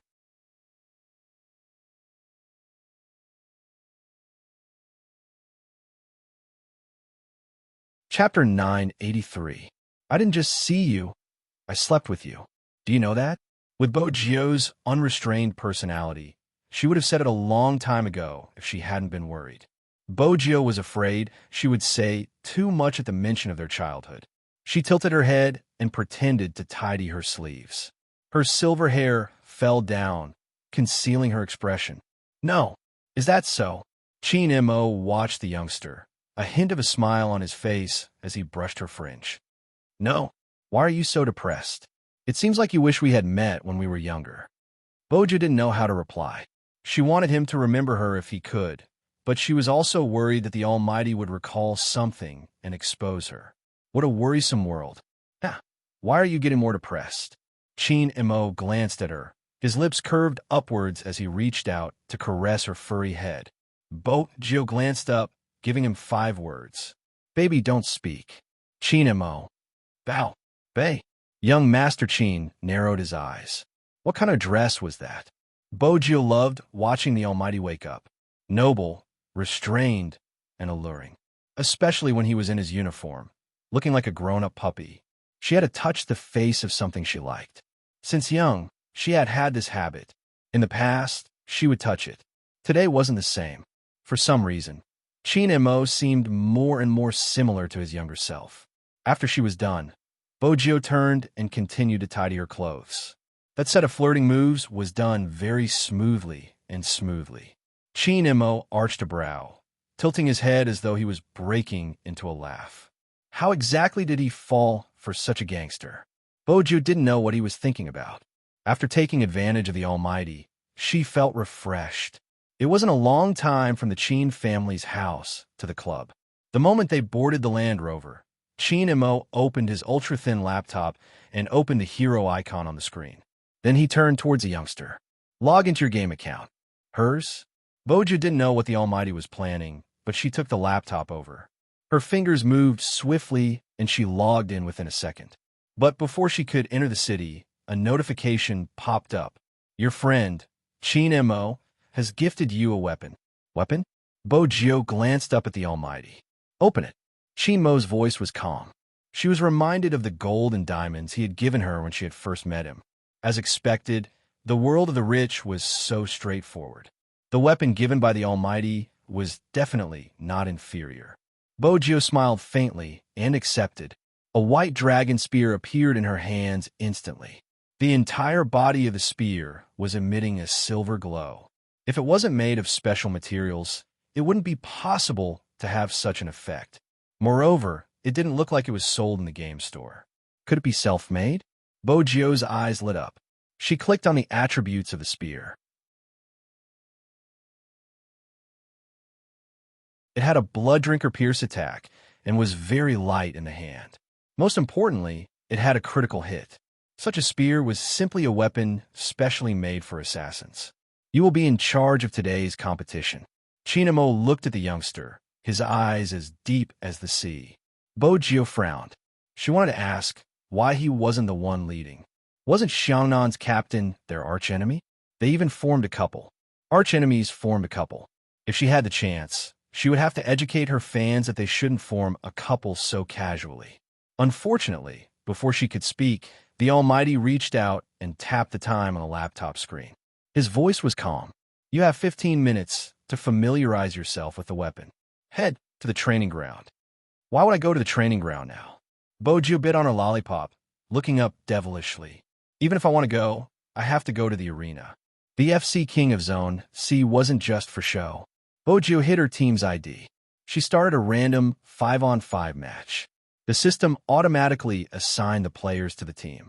Ever since Bojo became popular, there have been many Spade Z circles, Spade Z Geo, Spade J, or Spade Q in the game. Hence, when Bojo entered, her teammates didn't think she was real. They wanted her to choose a tank, but they didn't force her to choose. They just felt that it would be difficult without a tank. 2 assassins weren't enough to kill in the wilderness. Hence, the game started. Her teammate sent a message. Let's fight steadily. All right, no problem. But just as the others were replying, Bojo controlled her character and swept across the wilderness. But just as the others replied, Bojo controlled her character and swept across the wilderness. This time, She didn't go to the wilderness to familiarize herself with the weapon. First, she brought a wave of minions. Then she jumped. When she saw that the opponent was almost done with the blue beasts, she used her big move and successfully stole the kill. The opponent started cursing. F***CK, surround him. It had to be said that the opponent wasn't bad. The moment Bojio went to the wilderness, the sorcerer and the bottom lane immediately supported her. The three of them trapped Bojio in the middle. At this moment, Bojio paused in the bushes. When she used her big move, she used another move and jumped over the tower. When she reached the red beasts, her eyes lit up. Brother Mo, this gun kills the beasts quickly. Killing beasts quickly meant that her attack was strong. In addition, she had the ability to drink blood. Bojio, who had been a half HP, was back to full HP after killing the opponent's wilderness. At this moment, the other three chased after her, scolding, "The opponent, aren't you shameless? What's so shameless about stealing the kill?" Bojio didn't forget to type as she danced. This was her usual style of gaming. This is a strategy. F***CK your strategy. After the explosion, they sprinted over, but they couldn't even see her. Where is she? Beside her. No one knew who shouted. Then, he heard a sound coming from the game. KO. First kill. After Bojio's HP was full, she turned and used a big move to kill the opponent's main attacker. Then, she used 3 moves to jump over the wall and return to her own wilderness. Her teammates were dumbfounded. She killed someone so quickly? That wasn't the end. After a wave of beasts, she moved to the bottom lane and another KO. She was leading the way so quickly. Everyone was in a daze. It was a 5v5. After 5 minutes, the opponent felt that there was nothing left for him to live for. It was a 10-2 loss. He was pushed out of the city and decided to take a headshot. The youngster looked at the victory sign on the screen. She lifted her head and smiled. Brother Mo, this spear isn't bad. More importantly, the person using it is handsome. Even the spear looks valiant. Chin and Mo didn't reply. He reached out and pinched the youngster's face. His thin lips were arched upwards. It was a beautiful sight, but the playfulness in his eyes was still there. It seemed to be saying, "Why are you so thick-skinned?" Bojio didn't reply. She liked the gift the Almighty had given her. She looked left and right and clicked on the white dragon spear's attributes. She looked at it for about 3 minutes before keeping it. Bojio was smart. She could guess the time the spear had been made. She had seen the Almighty's videos in the past. At that time, the Almighty had used this white dragon spear. It was because she knew how handsome he had been back then. His nimble movements, his explosive attacks. No one dared to get close to the silver spear. That was the real Chin Mo. Now, the spear was in her hands. She couldn't embarrass herself. It was time to win back all the pride she had lost. The National League. It was being broadcasted online and offline. The number of fans wasn't any lesser than when a superstar held a concert. Even before the contestants entered the stadium, there were more than 10 media outlets at the scene. This time, the 3-dimensional LCD screen was not only on the inside of the arena, but also on the largest advertising space in the square. It was broadcasting this match. Needless to say, it was being broadcasted live in all the internet cafes. For everyone who played the game, it was a grand occasion. Melon seeds, peanuts, cola, and chips were prepared. Everyone stopped playing and looked at the screen hanging in the middle of the internet cafes. The bustling scene wasn't inferior to the World Cup in the past. There were waves of topics on Weibo. It could be said that today, there wasn't anyone more popular than the word Supreme Alliance of Xiongnan. Now, many people understood that esports was similar to other sports. Indomitable and never giving up. That was the spirit of esports. The 2 shoutcasters were already in place. This time, the shoutcasters were experienced in international esports. As they sat there, the fans in the stadium stretched their necks. They knew that once the shoutcasters were in place, it would be time for the players to enter the stadium. Prepare for the crew. The director stood at the back and gestured to all the cameramen. The shoutcasters wore their headphones. The staff adjusted the volume. The tense atmosphere was about to explode. In the lounge, Chinamo stood up, his deep gaze sweeping across everyone. He didn't ask if they were ready. Instead, he stretched out his right hand. Supreme Alliance. Victory. The voice came from their chests. Everyone had been preparing for this match for a long time. It was so long that they would recall the days when they sat in front of the computer, their necks and shoulders aching, but they would just move a little before returning back to the game, just to practice their positioning. There would be waves in their hearts. What they couldn't forget was the failure of every match. The kind of failure where their throats were blocked and they couldn't say a word. It wasn't because they had lost, but when they saw the arrogant person beside them lowering his head and clenching his fists unwillingly, their hearts would clench. They wanted to be number one. At that moment, they had an unparalleled desire to win. It was probably because if they won, they would be able to see the radiant smile of the person they cared about again. How they wished that the person they loved could maintain the appearance of a youngster forever. Even after going through so much, their original intentions wouldn't change. Perhaps this was the reason why they were so obsessed with winning. To leave the deepest memory in that person's life. His failure, his glory, you will win together. Let's go. The two faint words brought a sharp gust of wind. Chinamo was still at the front. When he walked out of the archway, all the lights were focused on him. The next moment, the other members of Supreme Alliance lined up and walked over.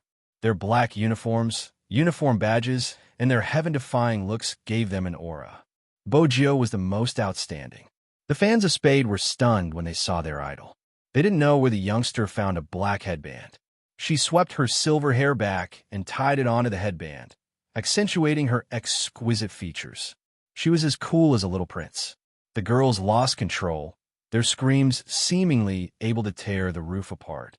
He looks so handsome with the headband. It probably isn't because of his looks, but because his hair doesn't cover his eyes when he is gaming. The effects aren't important. Don't you think he's so handsome? The enthusiastic response made the cameraman take a shot of the youngster. He was indeed handsome. The esports players of this year were really impactful.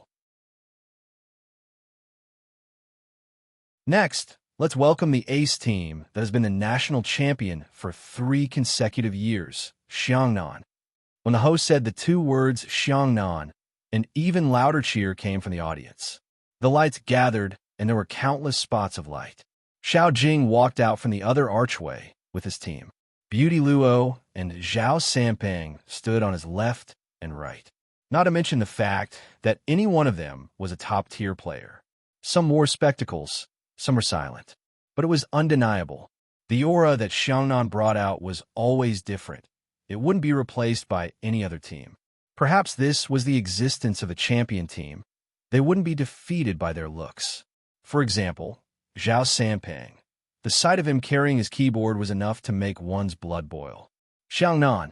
Zhao Sampang picked up his keyboard, waving his arm. The crowd cheered instantly. Victory! It was the power of the fans that shook the earth. It was obvious that both Shui Yaoyao and Feng Shang had never seen such a scene before. After hearing the audience's voices, they couldn't help but turn their heads to look over. Feng Yi looked at them, not bothering to hide Xiangnan's strength. This is Xiangnan. You have to get used to their popularity and forget about the voices before you can think about how to compete. You have seen the matches between Xiangnan and the other teams. The 1v1 is used by them to groom the newcomers. In the past few matches, they didn't even use their strongest formation. You have to force them to use their strongest formation for this match to truly begin. Bojio picked up the mineral water, tilted her head back, and took a sip. She asked, 1v1 for newbies? Who should we send? We'll send a newcomer too. Chinamo said faintly. Feng Shang. Feng Shang stilled, his fingers trembling slightly, but he didn't panic. A month ago, his captain had spoken to him. They had just entered the regional competition.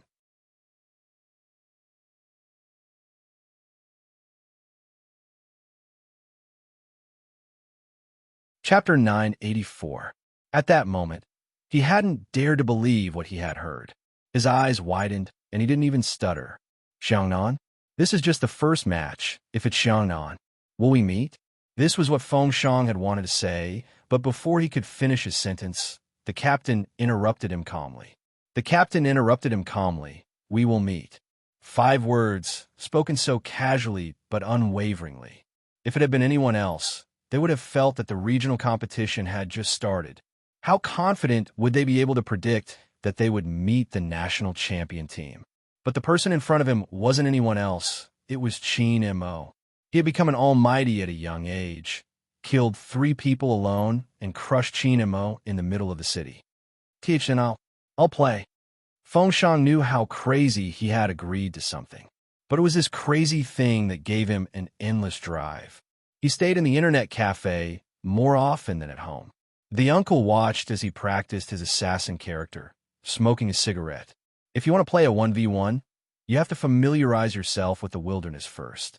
But you have your own reasons for this. Those who started playing in the wilderness are all suited to be assassins. Do you know why? Fengshan shook his head. Familiarity, intuition, experience, and judgment. The uncle watched him, flicking the cigarette ash. A team can have many trump cards. It seems like the person who asked you to be an assassin believes that you will become a trump card in the near future. As for who that person was, both of them knew it. He was the only one who didn't know about it. When he heard Fengshan's name, he was about to speak. Jiu reached out and placed her arm on his shoulder. She smiled and said, "Manager Feng, as a brother Khan, you should let go at the right time. Since Brother Mo mentioned it, it shouldn't be a problem, right?" Other than Qin Mo, he was the only one in the team who knew her identity. He glanced over at young Master Qin instinctively. As expected, his gaze was cold. He took a step back, caressing his head. "I need to go to the toilet." His assistant widened his eyes. "But Boss Feng, you are the manager and we don't have a coach. You have to stay behind." F***CK. Can't you see that I'm nervous? Now, Feng Yi's mind was filled with thoughts of his brother going up on stage and having a 1v1 with the opponent. He really couldn't relax. She wasn't wrong to say that he had a brother complex. "They're here." Yin, whose words made all the team members turn towards the special guest. Zhao Sampang also had a smug look on his face. "Japanese? He must have come to watch the competition in advance to guard against me." "What are you talking about? Are you fat?" Beauty Luo stepped on him, her long legs beautiful. "My little spade is so handsome today. I want to take a photo with you. What should I do?" "Hey, miss, the person you're praising is our enemy. You're so good for nothing." Lord Fatty's words were filled with disappointment. Beauty Luo tucked her long hair behind her ears, a beautiful smile on her face. "Let's take a screenshot of Little Spade's corpse after we defeat him. If you love him, let him remember me." When Lord Fatty heard this, he shuddered violently. Indeed, women were the most vicious. The two teams weren't far from each other. When Jiu heard this, she placed the bottle of mineral water down and smiled at Beauty Luo, a hint of mischief in her smile. That smile melted Beauty Luo's heart. She turned towards her captain. "Let's poach Little Spade over. He could be our mascot." "I can't." Xiao Jing glanced at Hoshino and Yu Cixin, who were seated. Beauty Luo arched a brow. "Why? Is it expensive?" "That's easy. I can provide some savings. I'm quite rich." "Because Qin Mo won't let go." This reason, Beauty Luo was convinced. She turned towards the silver-haired youngster who was whispering into Qin Mo's ear, feeling as though a good cabbage had been stolen by a pig. It seemed like the appearance of the Japanese wasn't as dazzling as her almighty, but it was different for the audience. The screams rose by a few decibels. "What did I just see? Hoshino and Xin. I heard rumors that the Japanese would be the special guests. Even though I was mentally prepared, I never expected the two of them to appear. Gosh, they are the world champions." "Godly maneuvers, devilish face, you see, Sheen." When the words left his mouth, the host of the live stream interviewed the analysis expert on Weibo. This time, the Japanese specially sent 2 godly players to watch the National League. "Why do you think so?" The person laughed lightly. "It's simple. It's for Xiangnan. This year, Xiangnan has recruited many talented players, and the Japanese want to see how strong they are." "You are wrong. Based on what I know, players like Hoshino and Yu Cixin won't listen to anyone's orders. Rather than saying that they were sent, it would be more accurate to say that they wanted to watch. This proves that Xiangnan is indeed strong. What do you think of Supreme Alliance? Indeed, Supreme Alliance is a dark horse, but I think the problem Supreme Alliance faces now is the 1v1. They have to play beautifully to force out Xiangnan's strongest formation.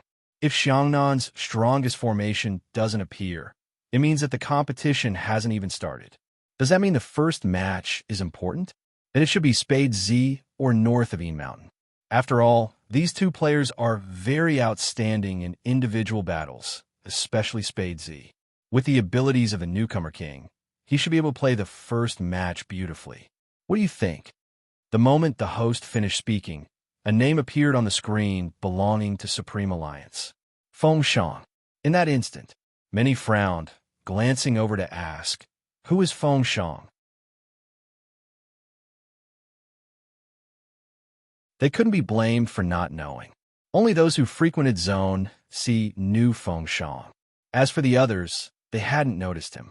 In the past competitions, Feng Shang had always participated as a newbie and didn't have much of a presence. Hence, when he was singled out, there were doubts. Under these gazes, Feng Shang clenched his fists and stood up from his seat. Dressed in his combat uniform, he walked to the center of the room and reached out to take off his black headset. Shui Yaoyao looked at his back view, and her heart felt like it was filled with something, because she knew that Feng Shang was the same type of person as her. In the past, they had been afraid of everything in this world, as ordinary as they could be. Now, Feng Shang was able to sit firmly under such gazes, lifting his lids to give her a smile.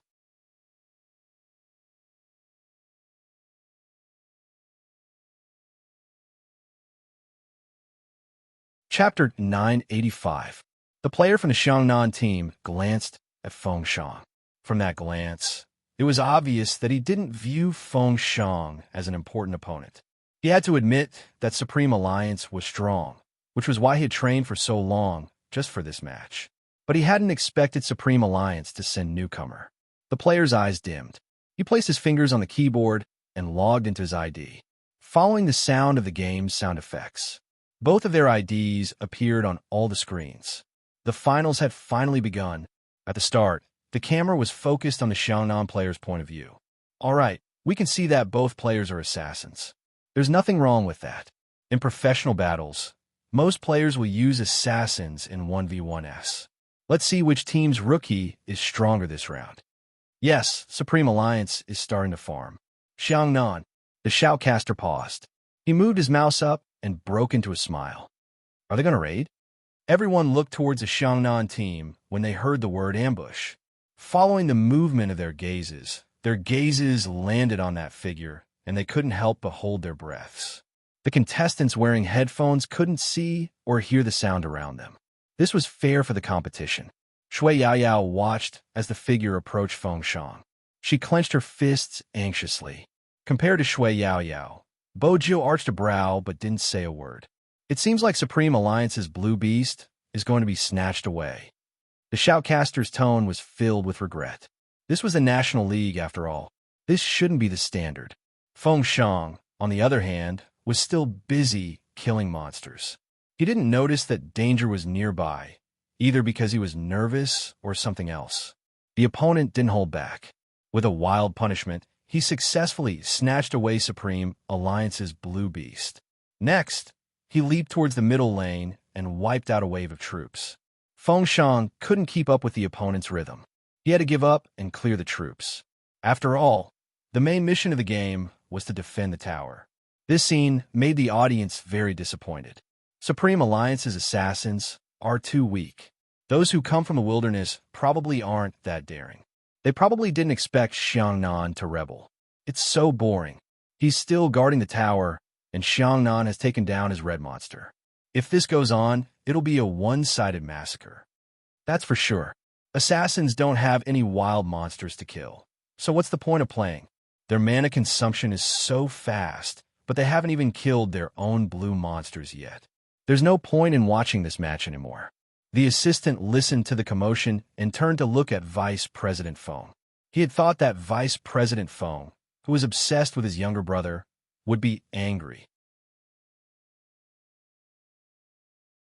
But now he just stood there, looking at Feng Shang, who was wearing headphones. Feng Shang wasn't like this when he was young. His stuttering was not innate, but rather, it was caused by a kidnapping. It was also his fault. At that time, Feng Shang liked to play behind him. He was already 6 years old and definitely wouldn't bring a 3-year-old child along. Hence, he purposely walked quickly and didn't want to bring him along. In the end, when he turned back, Feng Yi realized that his brother was missing. If the bodyguards hadn't noticed in time, Feng Shang would have been carried away by the middle-aged man. They were the ones who stopped him at the subway entrance. At that time, Feng Shang was crying so hard that he couldn't catch his breath. It was obvious that he had been frightened, which was how he spoke.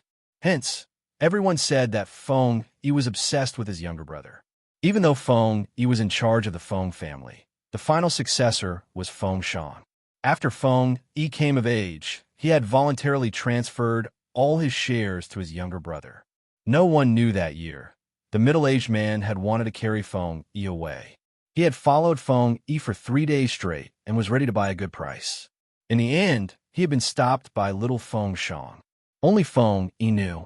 Feng Shang had told him that there was an uncle he was afraid of. His brother didn't want him to go out, but Feng Shang had found him annoying. An hour had passed thanks to the clues provided by the kind-hearted person. Feng Yi didn't know what Feng Shang had experienced in that hour. In order to keep him quiet, the human trafficker had pinched his arm until it was red. At that time, Feng Shang had hugged him and repeated, "Brother, don't go out by yourself." The guilt in Feng Yi's heart hadn't dissipated. He had watched as Feng Shang grew up. Because of his words, he didn't have any friends and had even lost all his courage. Even now, he sat there in Supreme Alliance's uniform. Even though he was so nervous that his movements weren't nimble, he didn't seem to have any intention of retreating. Shui Yaoyao wanted to speak. Bo Jiu pressed down on her shoulders, placing a slender finger on her lips, gesturing for her to keep quiet. Feng Shang was still moving his mouse to clear the troops on the top lane. Since there wasn't anyone guarding this side, the 2 waves of troops he brought over pushed down the defense tower. But everyone's attention was focused on the Xiangnan players. No one noticed what Feng Shang was doing. On the other hand, the Xiangnan player noticed it. He smiled, not taking Feng Shang seriously. He darted over, wanting to seize the opportunity to capture him. Unexpectedly, after hiding in the bushes for about 10 seconds, Feng Shang still hadn't appeared. When he opened the map, he realized that he had gone to the bottom lane and was killing troops. The defense tower at the bottom lane was about to be taken down. The Xiangnan player frowned, heading towards the bottom lane. He didn't believe that he wouldn't be able to capture someone who couldn't even protect the beasts. But the same thing happened again. After hiding in the bushes for 6 seconds, Feng Shang wasn't able to head over. When he appeared again, he was already in the middle lane. It's a pity he didn't manage to capture him. That was the view of the audience. From their perspective, Feng Shang's fighting style was a little clumsy. But from Bo Jiu's perspective, it was completely different. She lifted her thin lips, placing her arm over his shoulder. "Brother Mo, you were the one who taught baby Feng this move." "Which move?" Qin Mo tilted his head. Up close, he looked indescribably noble. Bo Jiu felt an itch in her hands, but she had to endure it. She revealed her canine teeth and smiled faintly. "Brother Mo, be honest. His fighting style is so complicated, it's obviously yours. Is that a compliment?" Qin Mo watched her mischievous claws. After suppressing them, he replied calmly, "It's not me. Feng Shang has been playing in the wilderness for a long time. He definitely has this level of scheming." Bo Jiu arched a brow. "Are you complimenting baby Feng?" The word scheming was used well. It didn't seem like a compliment. MH? The Almighty didn't give a precise answer. His MH left her speechless. Bo Jiu placed her hands behind her head, a lollipop dangling from her mouth. The Xiangnan player probably hasn't realized that baby Feng is leading him around the field. He isn't clearing troops. Qin Mo chuckled, caressing the youngster's fluffy head. He lowered his voice. "You're smart. I'm even more handsome." Bo Jiu replied in a carefree manner. Talent and looks coexist. Lin Feng only wanted to change his seat as he listened. This was the National League. "Captain, What's going on with you and Little Spade? How could you be so lovey-dovey in such a serious situation? Besides, he had just broken up with Huzi. No, they had just made things clear. Huzi hadn't spoken a single word to him today. Even the mineral water he was drinking wasn't the one he had given him. With that thought, Lin Feng's arrogance subsided. It was better not to change seats. If he sat beside Huzi, he would definitely be treated coldly. But from what Captain and Little Spade said, Feng Shang had a higher chance of winning. He would have to take a good look. Lin Feng didn't like to see his teammates lose. He liked to see his teammates setting traps. Gaming was really a competition to see who had more scheming. However, some of the spectators who weren't sensitive to data couldn't see it. In their eyes, Feng Shang's rhythm was too slow. He only knew how to lead troops. He didn't know how to control the assassin character. The assassin had to roam the wilderness. Actually, the spectators weren't wrong. If it was a team battle, the assassin would indeed have to roam the wilderness. But many people had forgotten that. This was a 1v1. Besides, this was a siege game. This time, he should be caught. Indeed, he was caught. The Xiangnan player had managed to bring Feng Shang down to critical health. His maneuvers were beautiful and his movements were swift. If Feng Shang hadn't returned to the tower in time to heal, he would have lost his first life. But at this moment, the Xiangnan player suddenly requested for an outside guidance. It wasn't Supreme Alliance, but Xiangnan. The spectators couldn't believe the words that appeared on the screen. What's going on? Isn't the situation in Xiangnan doing well? They're just short of attacking Supreme Alliance. Why did they request for an outside guidance? I'm not sure. Everyone was confused. Why did he have to interrupt such a good rhythm? They weren't the only ones confused. Even the Xiangnan player couldn't understand why their captain had to interrupt him. But there was a type of person who was born to be a leader. Xiao Jing sat there. As the third generation of the Red Army, he exuded an aura that couldn't be ignored. His voice was calm, and after the call connected, he asked, "Do you know how many towers you have lost?" The Xiangnan player froze, glancing up at the map. The other party had already destroyed 2 of his towers, and now, half of the towers in the middle lane were gone. Open the page and take a look at your finances. This was Xiao Jing's second sentence. The Xiangnan player switched swiftly. When he saw the string of numbers, he tightened his grip on the mouse. He is much more than me. Do you know what to do? Xiao Jing's voice was emotionless. The Xiangnan player replied immediately. I underestimated him, Captain. My advantage is in taking the beasts. For the next match, I will clear the beasts and attack the tower at the same time. I won't be led around by him.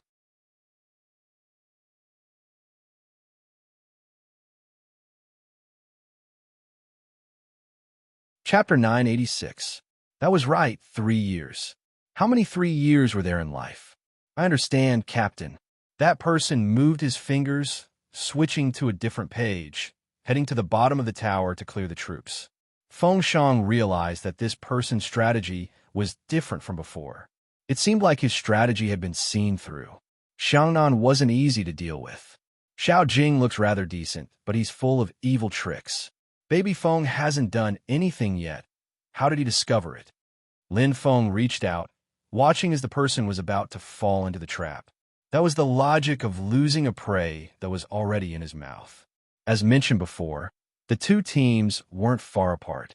Xiao Jing and Zhao Sanpeng heard Lin Feng's words. He turned his head and was about to argue. Beauty Lin, if we're talking about evil tricks, it should be Qin and Mo. Who taught your newcomer that trick? It's definitely Qin and Mo. Help me tell him that in front of our captain, his tricks are useless. Lin Feng didn't hear anything but the word beauty. He pointed at Zhao Sanpeng and laughed coldly. Don't leave after the competition. Zhao Sanpeng would definitely reply, I'm so handsome, I'm not afraid of you. Fine, I won't leave. Unexpectedly, Almighty Fatty harumphed. I'm leaving, don't even think about beating me up. Bojiu. This Beauty Luo felt embarrassed when she heard their conversation. She held her forehead silently. They had been in the esports industry for a long time after all, and were familiar with each other. Back then, Zhao Sanpeng had indeed thought that Lin Feng was as beautiful as a fairy and had wanted to push his shoulders. In the end, He had been thrown over his shoulder, almost losing his life. But at this moment, they were still in the competition. Could their habit of quarreling be used in the competition? If you're afraid, just say it. Young Master Lin leaned back. Zhao Sampang stretched his neck. Who's afraid? Come over now. There will be no end to this. Qin Mo was one of the members sitting in between them. He frowned and said faintly, "The camera is over here." The two of them instantly changed their posture. There was no need to talk about how upright Lin Feng was. Zhao Sanpeng's serious expression as he caressed his chin. "MMH, the newcomer from Supreme Alliance isn't bad." Bojio. His expression changed too quickly. The existence of the camera was valuable, but the strongest was still the Almighty. Bojo glanced at the two Almighties who were still posing before turning back to the camera that wasn't moving. It couldn't be filming her. Since it wasn't moving, it was probably filming the shoutcaster. Indeed, they were filming the shoutcaster. After all, the audience didn't understand why Xiangnan suddenly requested for guidance. After the live commentator's explanation, the people's gazes on Feng Shang had clearly changed. Feng, he heard the commentary as well.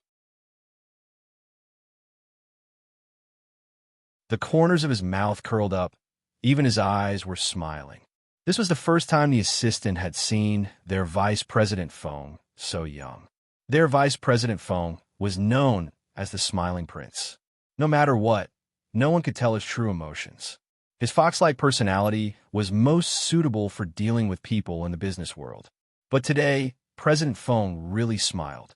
The audience, who felt that the match was boring, held their breaths and looked at the screen.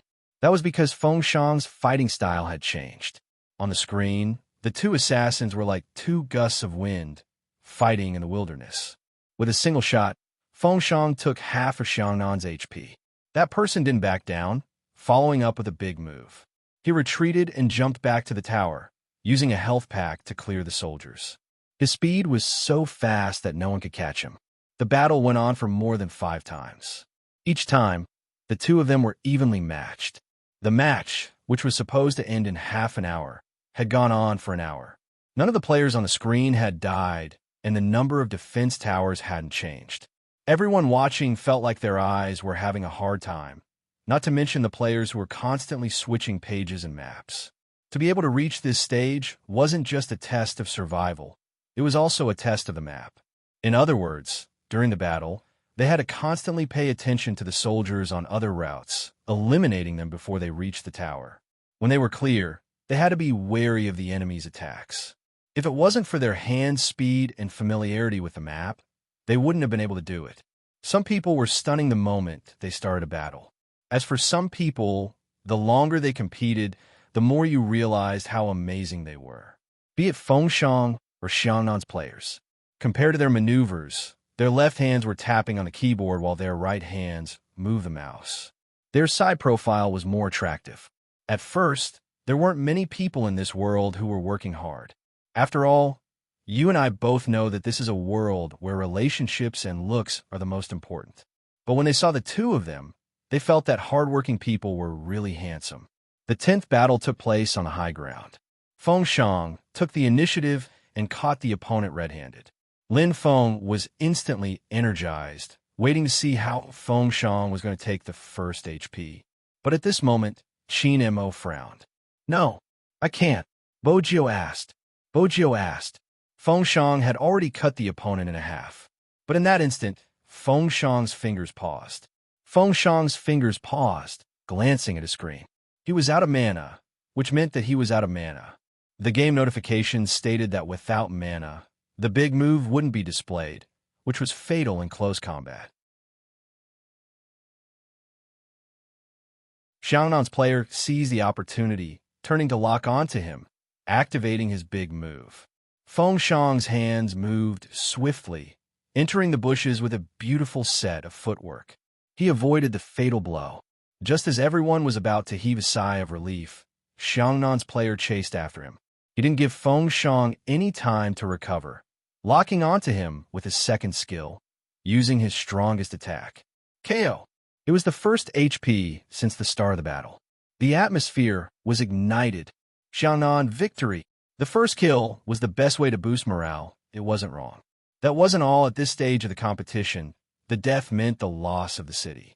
Feng Shang watched as the timer ticked down, his fingers constantly switching the map, trying to see where the opponent was attacking. Xiangnan's player hadn't returned to the city. Instead, he had used a wave of troops, using the blood-sucking knife to recover his HP, fighting his way out of the city. 9, 8, 7. Feng Shang watched as the numbers jumped, gripping the mouse tightly, wishing that the time could move faster. Finally, it was 1. Feng Shang was about to rush out when the sound of the city shattering came over. Silver shards fell from his hair. Feng Shang froze in a daze. He watched as the screen in front of him darkened bit by bit.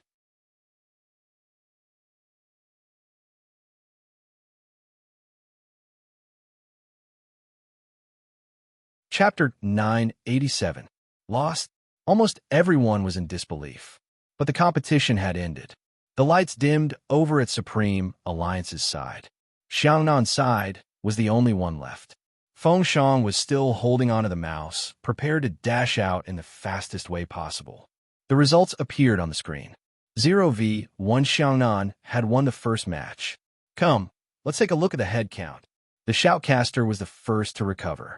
He had wanted to report 0v1. However, when he saw the data, he was stunned. The head count is 1v1. What was going on? The audience exchanged glances. The shoutcaster shot the director a look, cutting into the replay. Everyone then saw that after Feng Shang came out, his ultimate skill accurately landed on the Xiangnan player. If it wasn't for the super soldier beside him. In this round, Supreme Alliance might not necessarily lose. In fact, they might be able to turn the tables since Xiangnan had one less defense tower than Supreme Alliance. But there weren't many ifs. A loss was a loss. Xiangnan's contestant was the first to stand up. He took off his headset and walked towards Feng Shang. As he brushed past him, he said, "You're amazing." There wasn't any concealment in his words. It came from the microphone. In that instant, the entire arena erupted in applause. Feng Shang paused. "You too."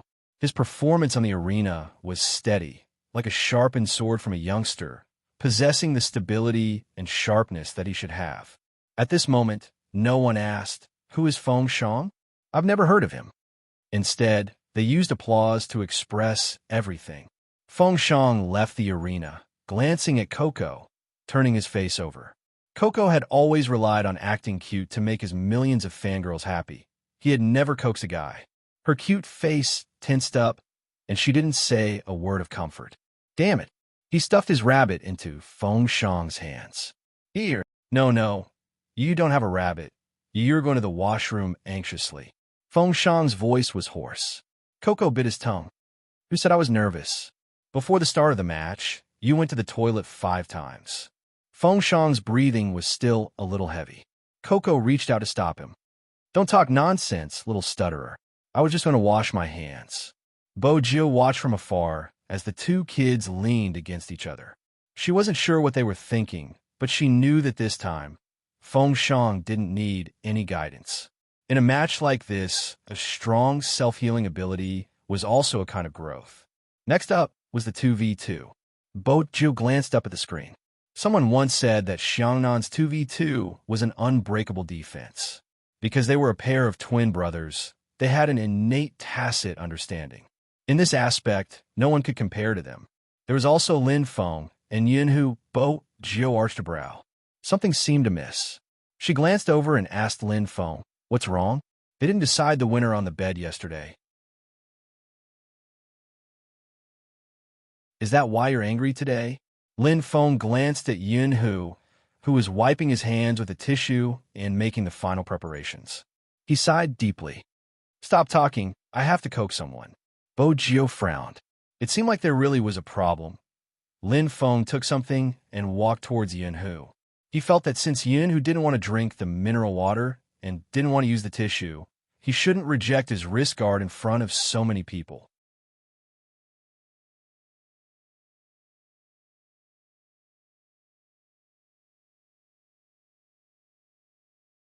Chapter 988. Lin Feng's idea was good, but he didn't expect to see Yunhu already wearing his wristband. It was a newly bought Nike wristband. Lin Feng, who wanted to take action, could only stand there stupidly with his wrist guard. He looked at the face that hadn't looked at him since he came in. His throat felt a little uncomfortable, and he had the urge to fight someone. Couldn't they be brothers just because they couldn't be lovers? Lin Feng was infuriated. What was he going to do? Take it off and wear mine. Yinhu glanced at him, but didn't move. Lin Feng clenched his fists. This scene was extremely embarrassing. But they were about to compete, and he couldn't be affected by his emotions. Lin Feng drank a mouthful of water, lowering his head to calm down before wearing the wrist guard. Feng, he walked over. At this moment, the manager was still useful. He swept him glance. The competition is about to begin. Both of your problems can be resolved after the competition. I don't need to elaborate on their skills. You should be aware of their chemistry. But since Xiangnan has sent them out, it means that they're getting serious. The 2v2 will determine if there will be a team battle, but you should know that neither Spade nor Qin Mo can participate in this round because in the team battle, other than the two of them, no one else can go against Zhao Jingluo's team. You have to win this round to continue the competition, and Supreme Alliance's hope will depend on you. Understood. Lin Feng reached out to remove the wrist guard on Yunhu's left hand. Yunhu couldn't help but glance at him. That fellow was tugging him and putting something on his hand. Yunhu stilled when he saw the picture. It was a wrist guard from a long time ago. He had probably given it to him when they were in junior high. Back then, this fellow had been doing things that infuriated him every day. He had told him to ignore the girls who sent him love letters. But he had been more concerned about them than anyone else, always sending them into his hands. Back then, Yunhu hadn't been sure what he was thinking, but he had been annoyed. He was annoyed that this fellow was a busybody. Compared to that, he was more annoyed that this fellow had no morals at all. He would accept the snacks that the girls sent him. He wondered if the food he bought for him was not enough for him to eat. He bought a wrist guard, sprayed the word reject on it, and put on that guy's wrist. At first, Yunhu thought it was long gone since a certain someone had fought with him to pluck it. From the looks of it now, it wasn't that he didn't cherish it.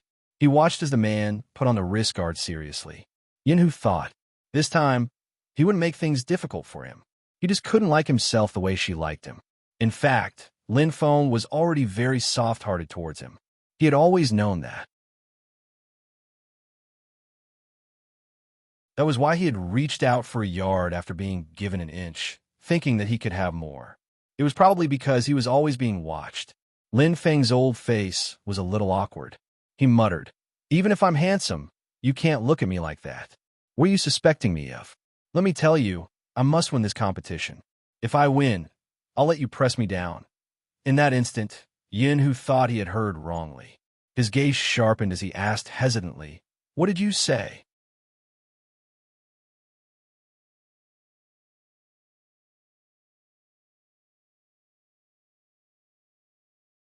Chapter 989.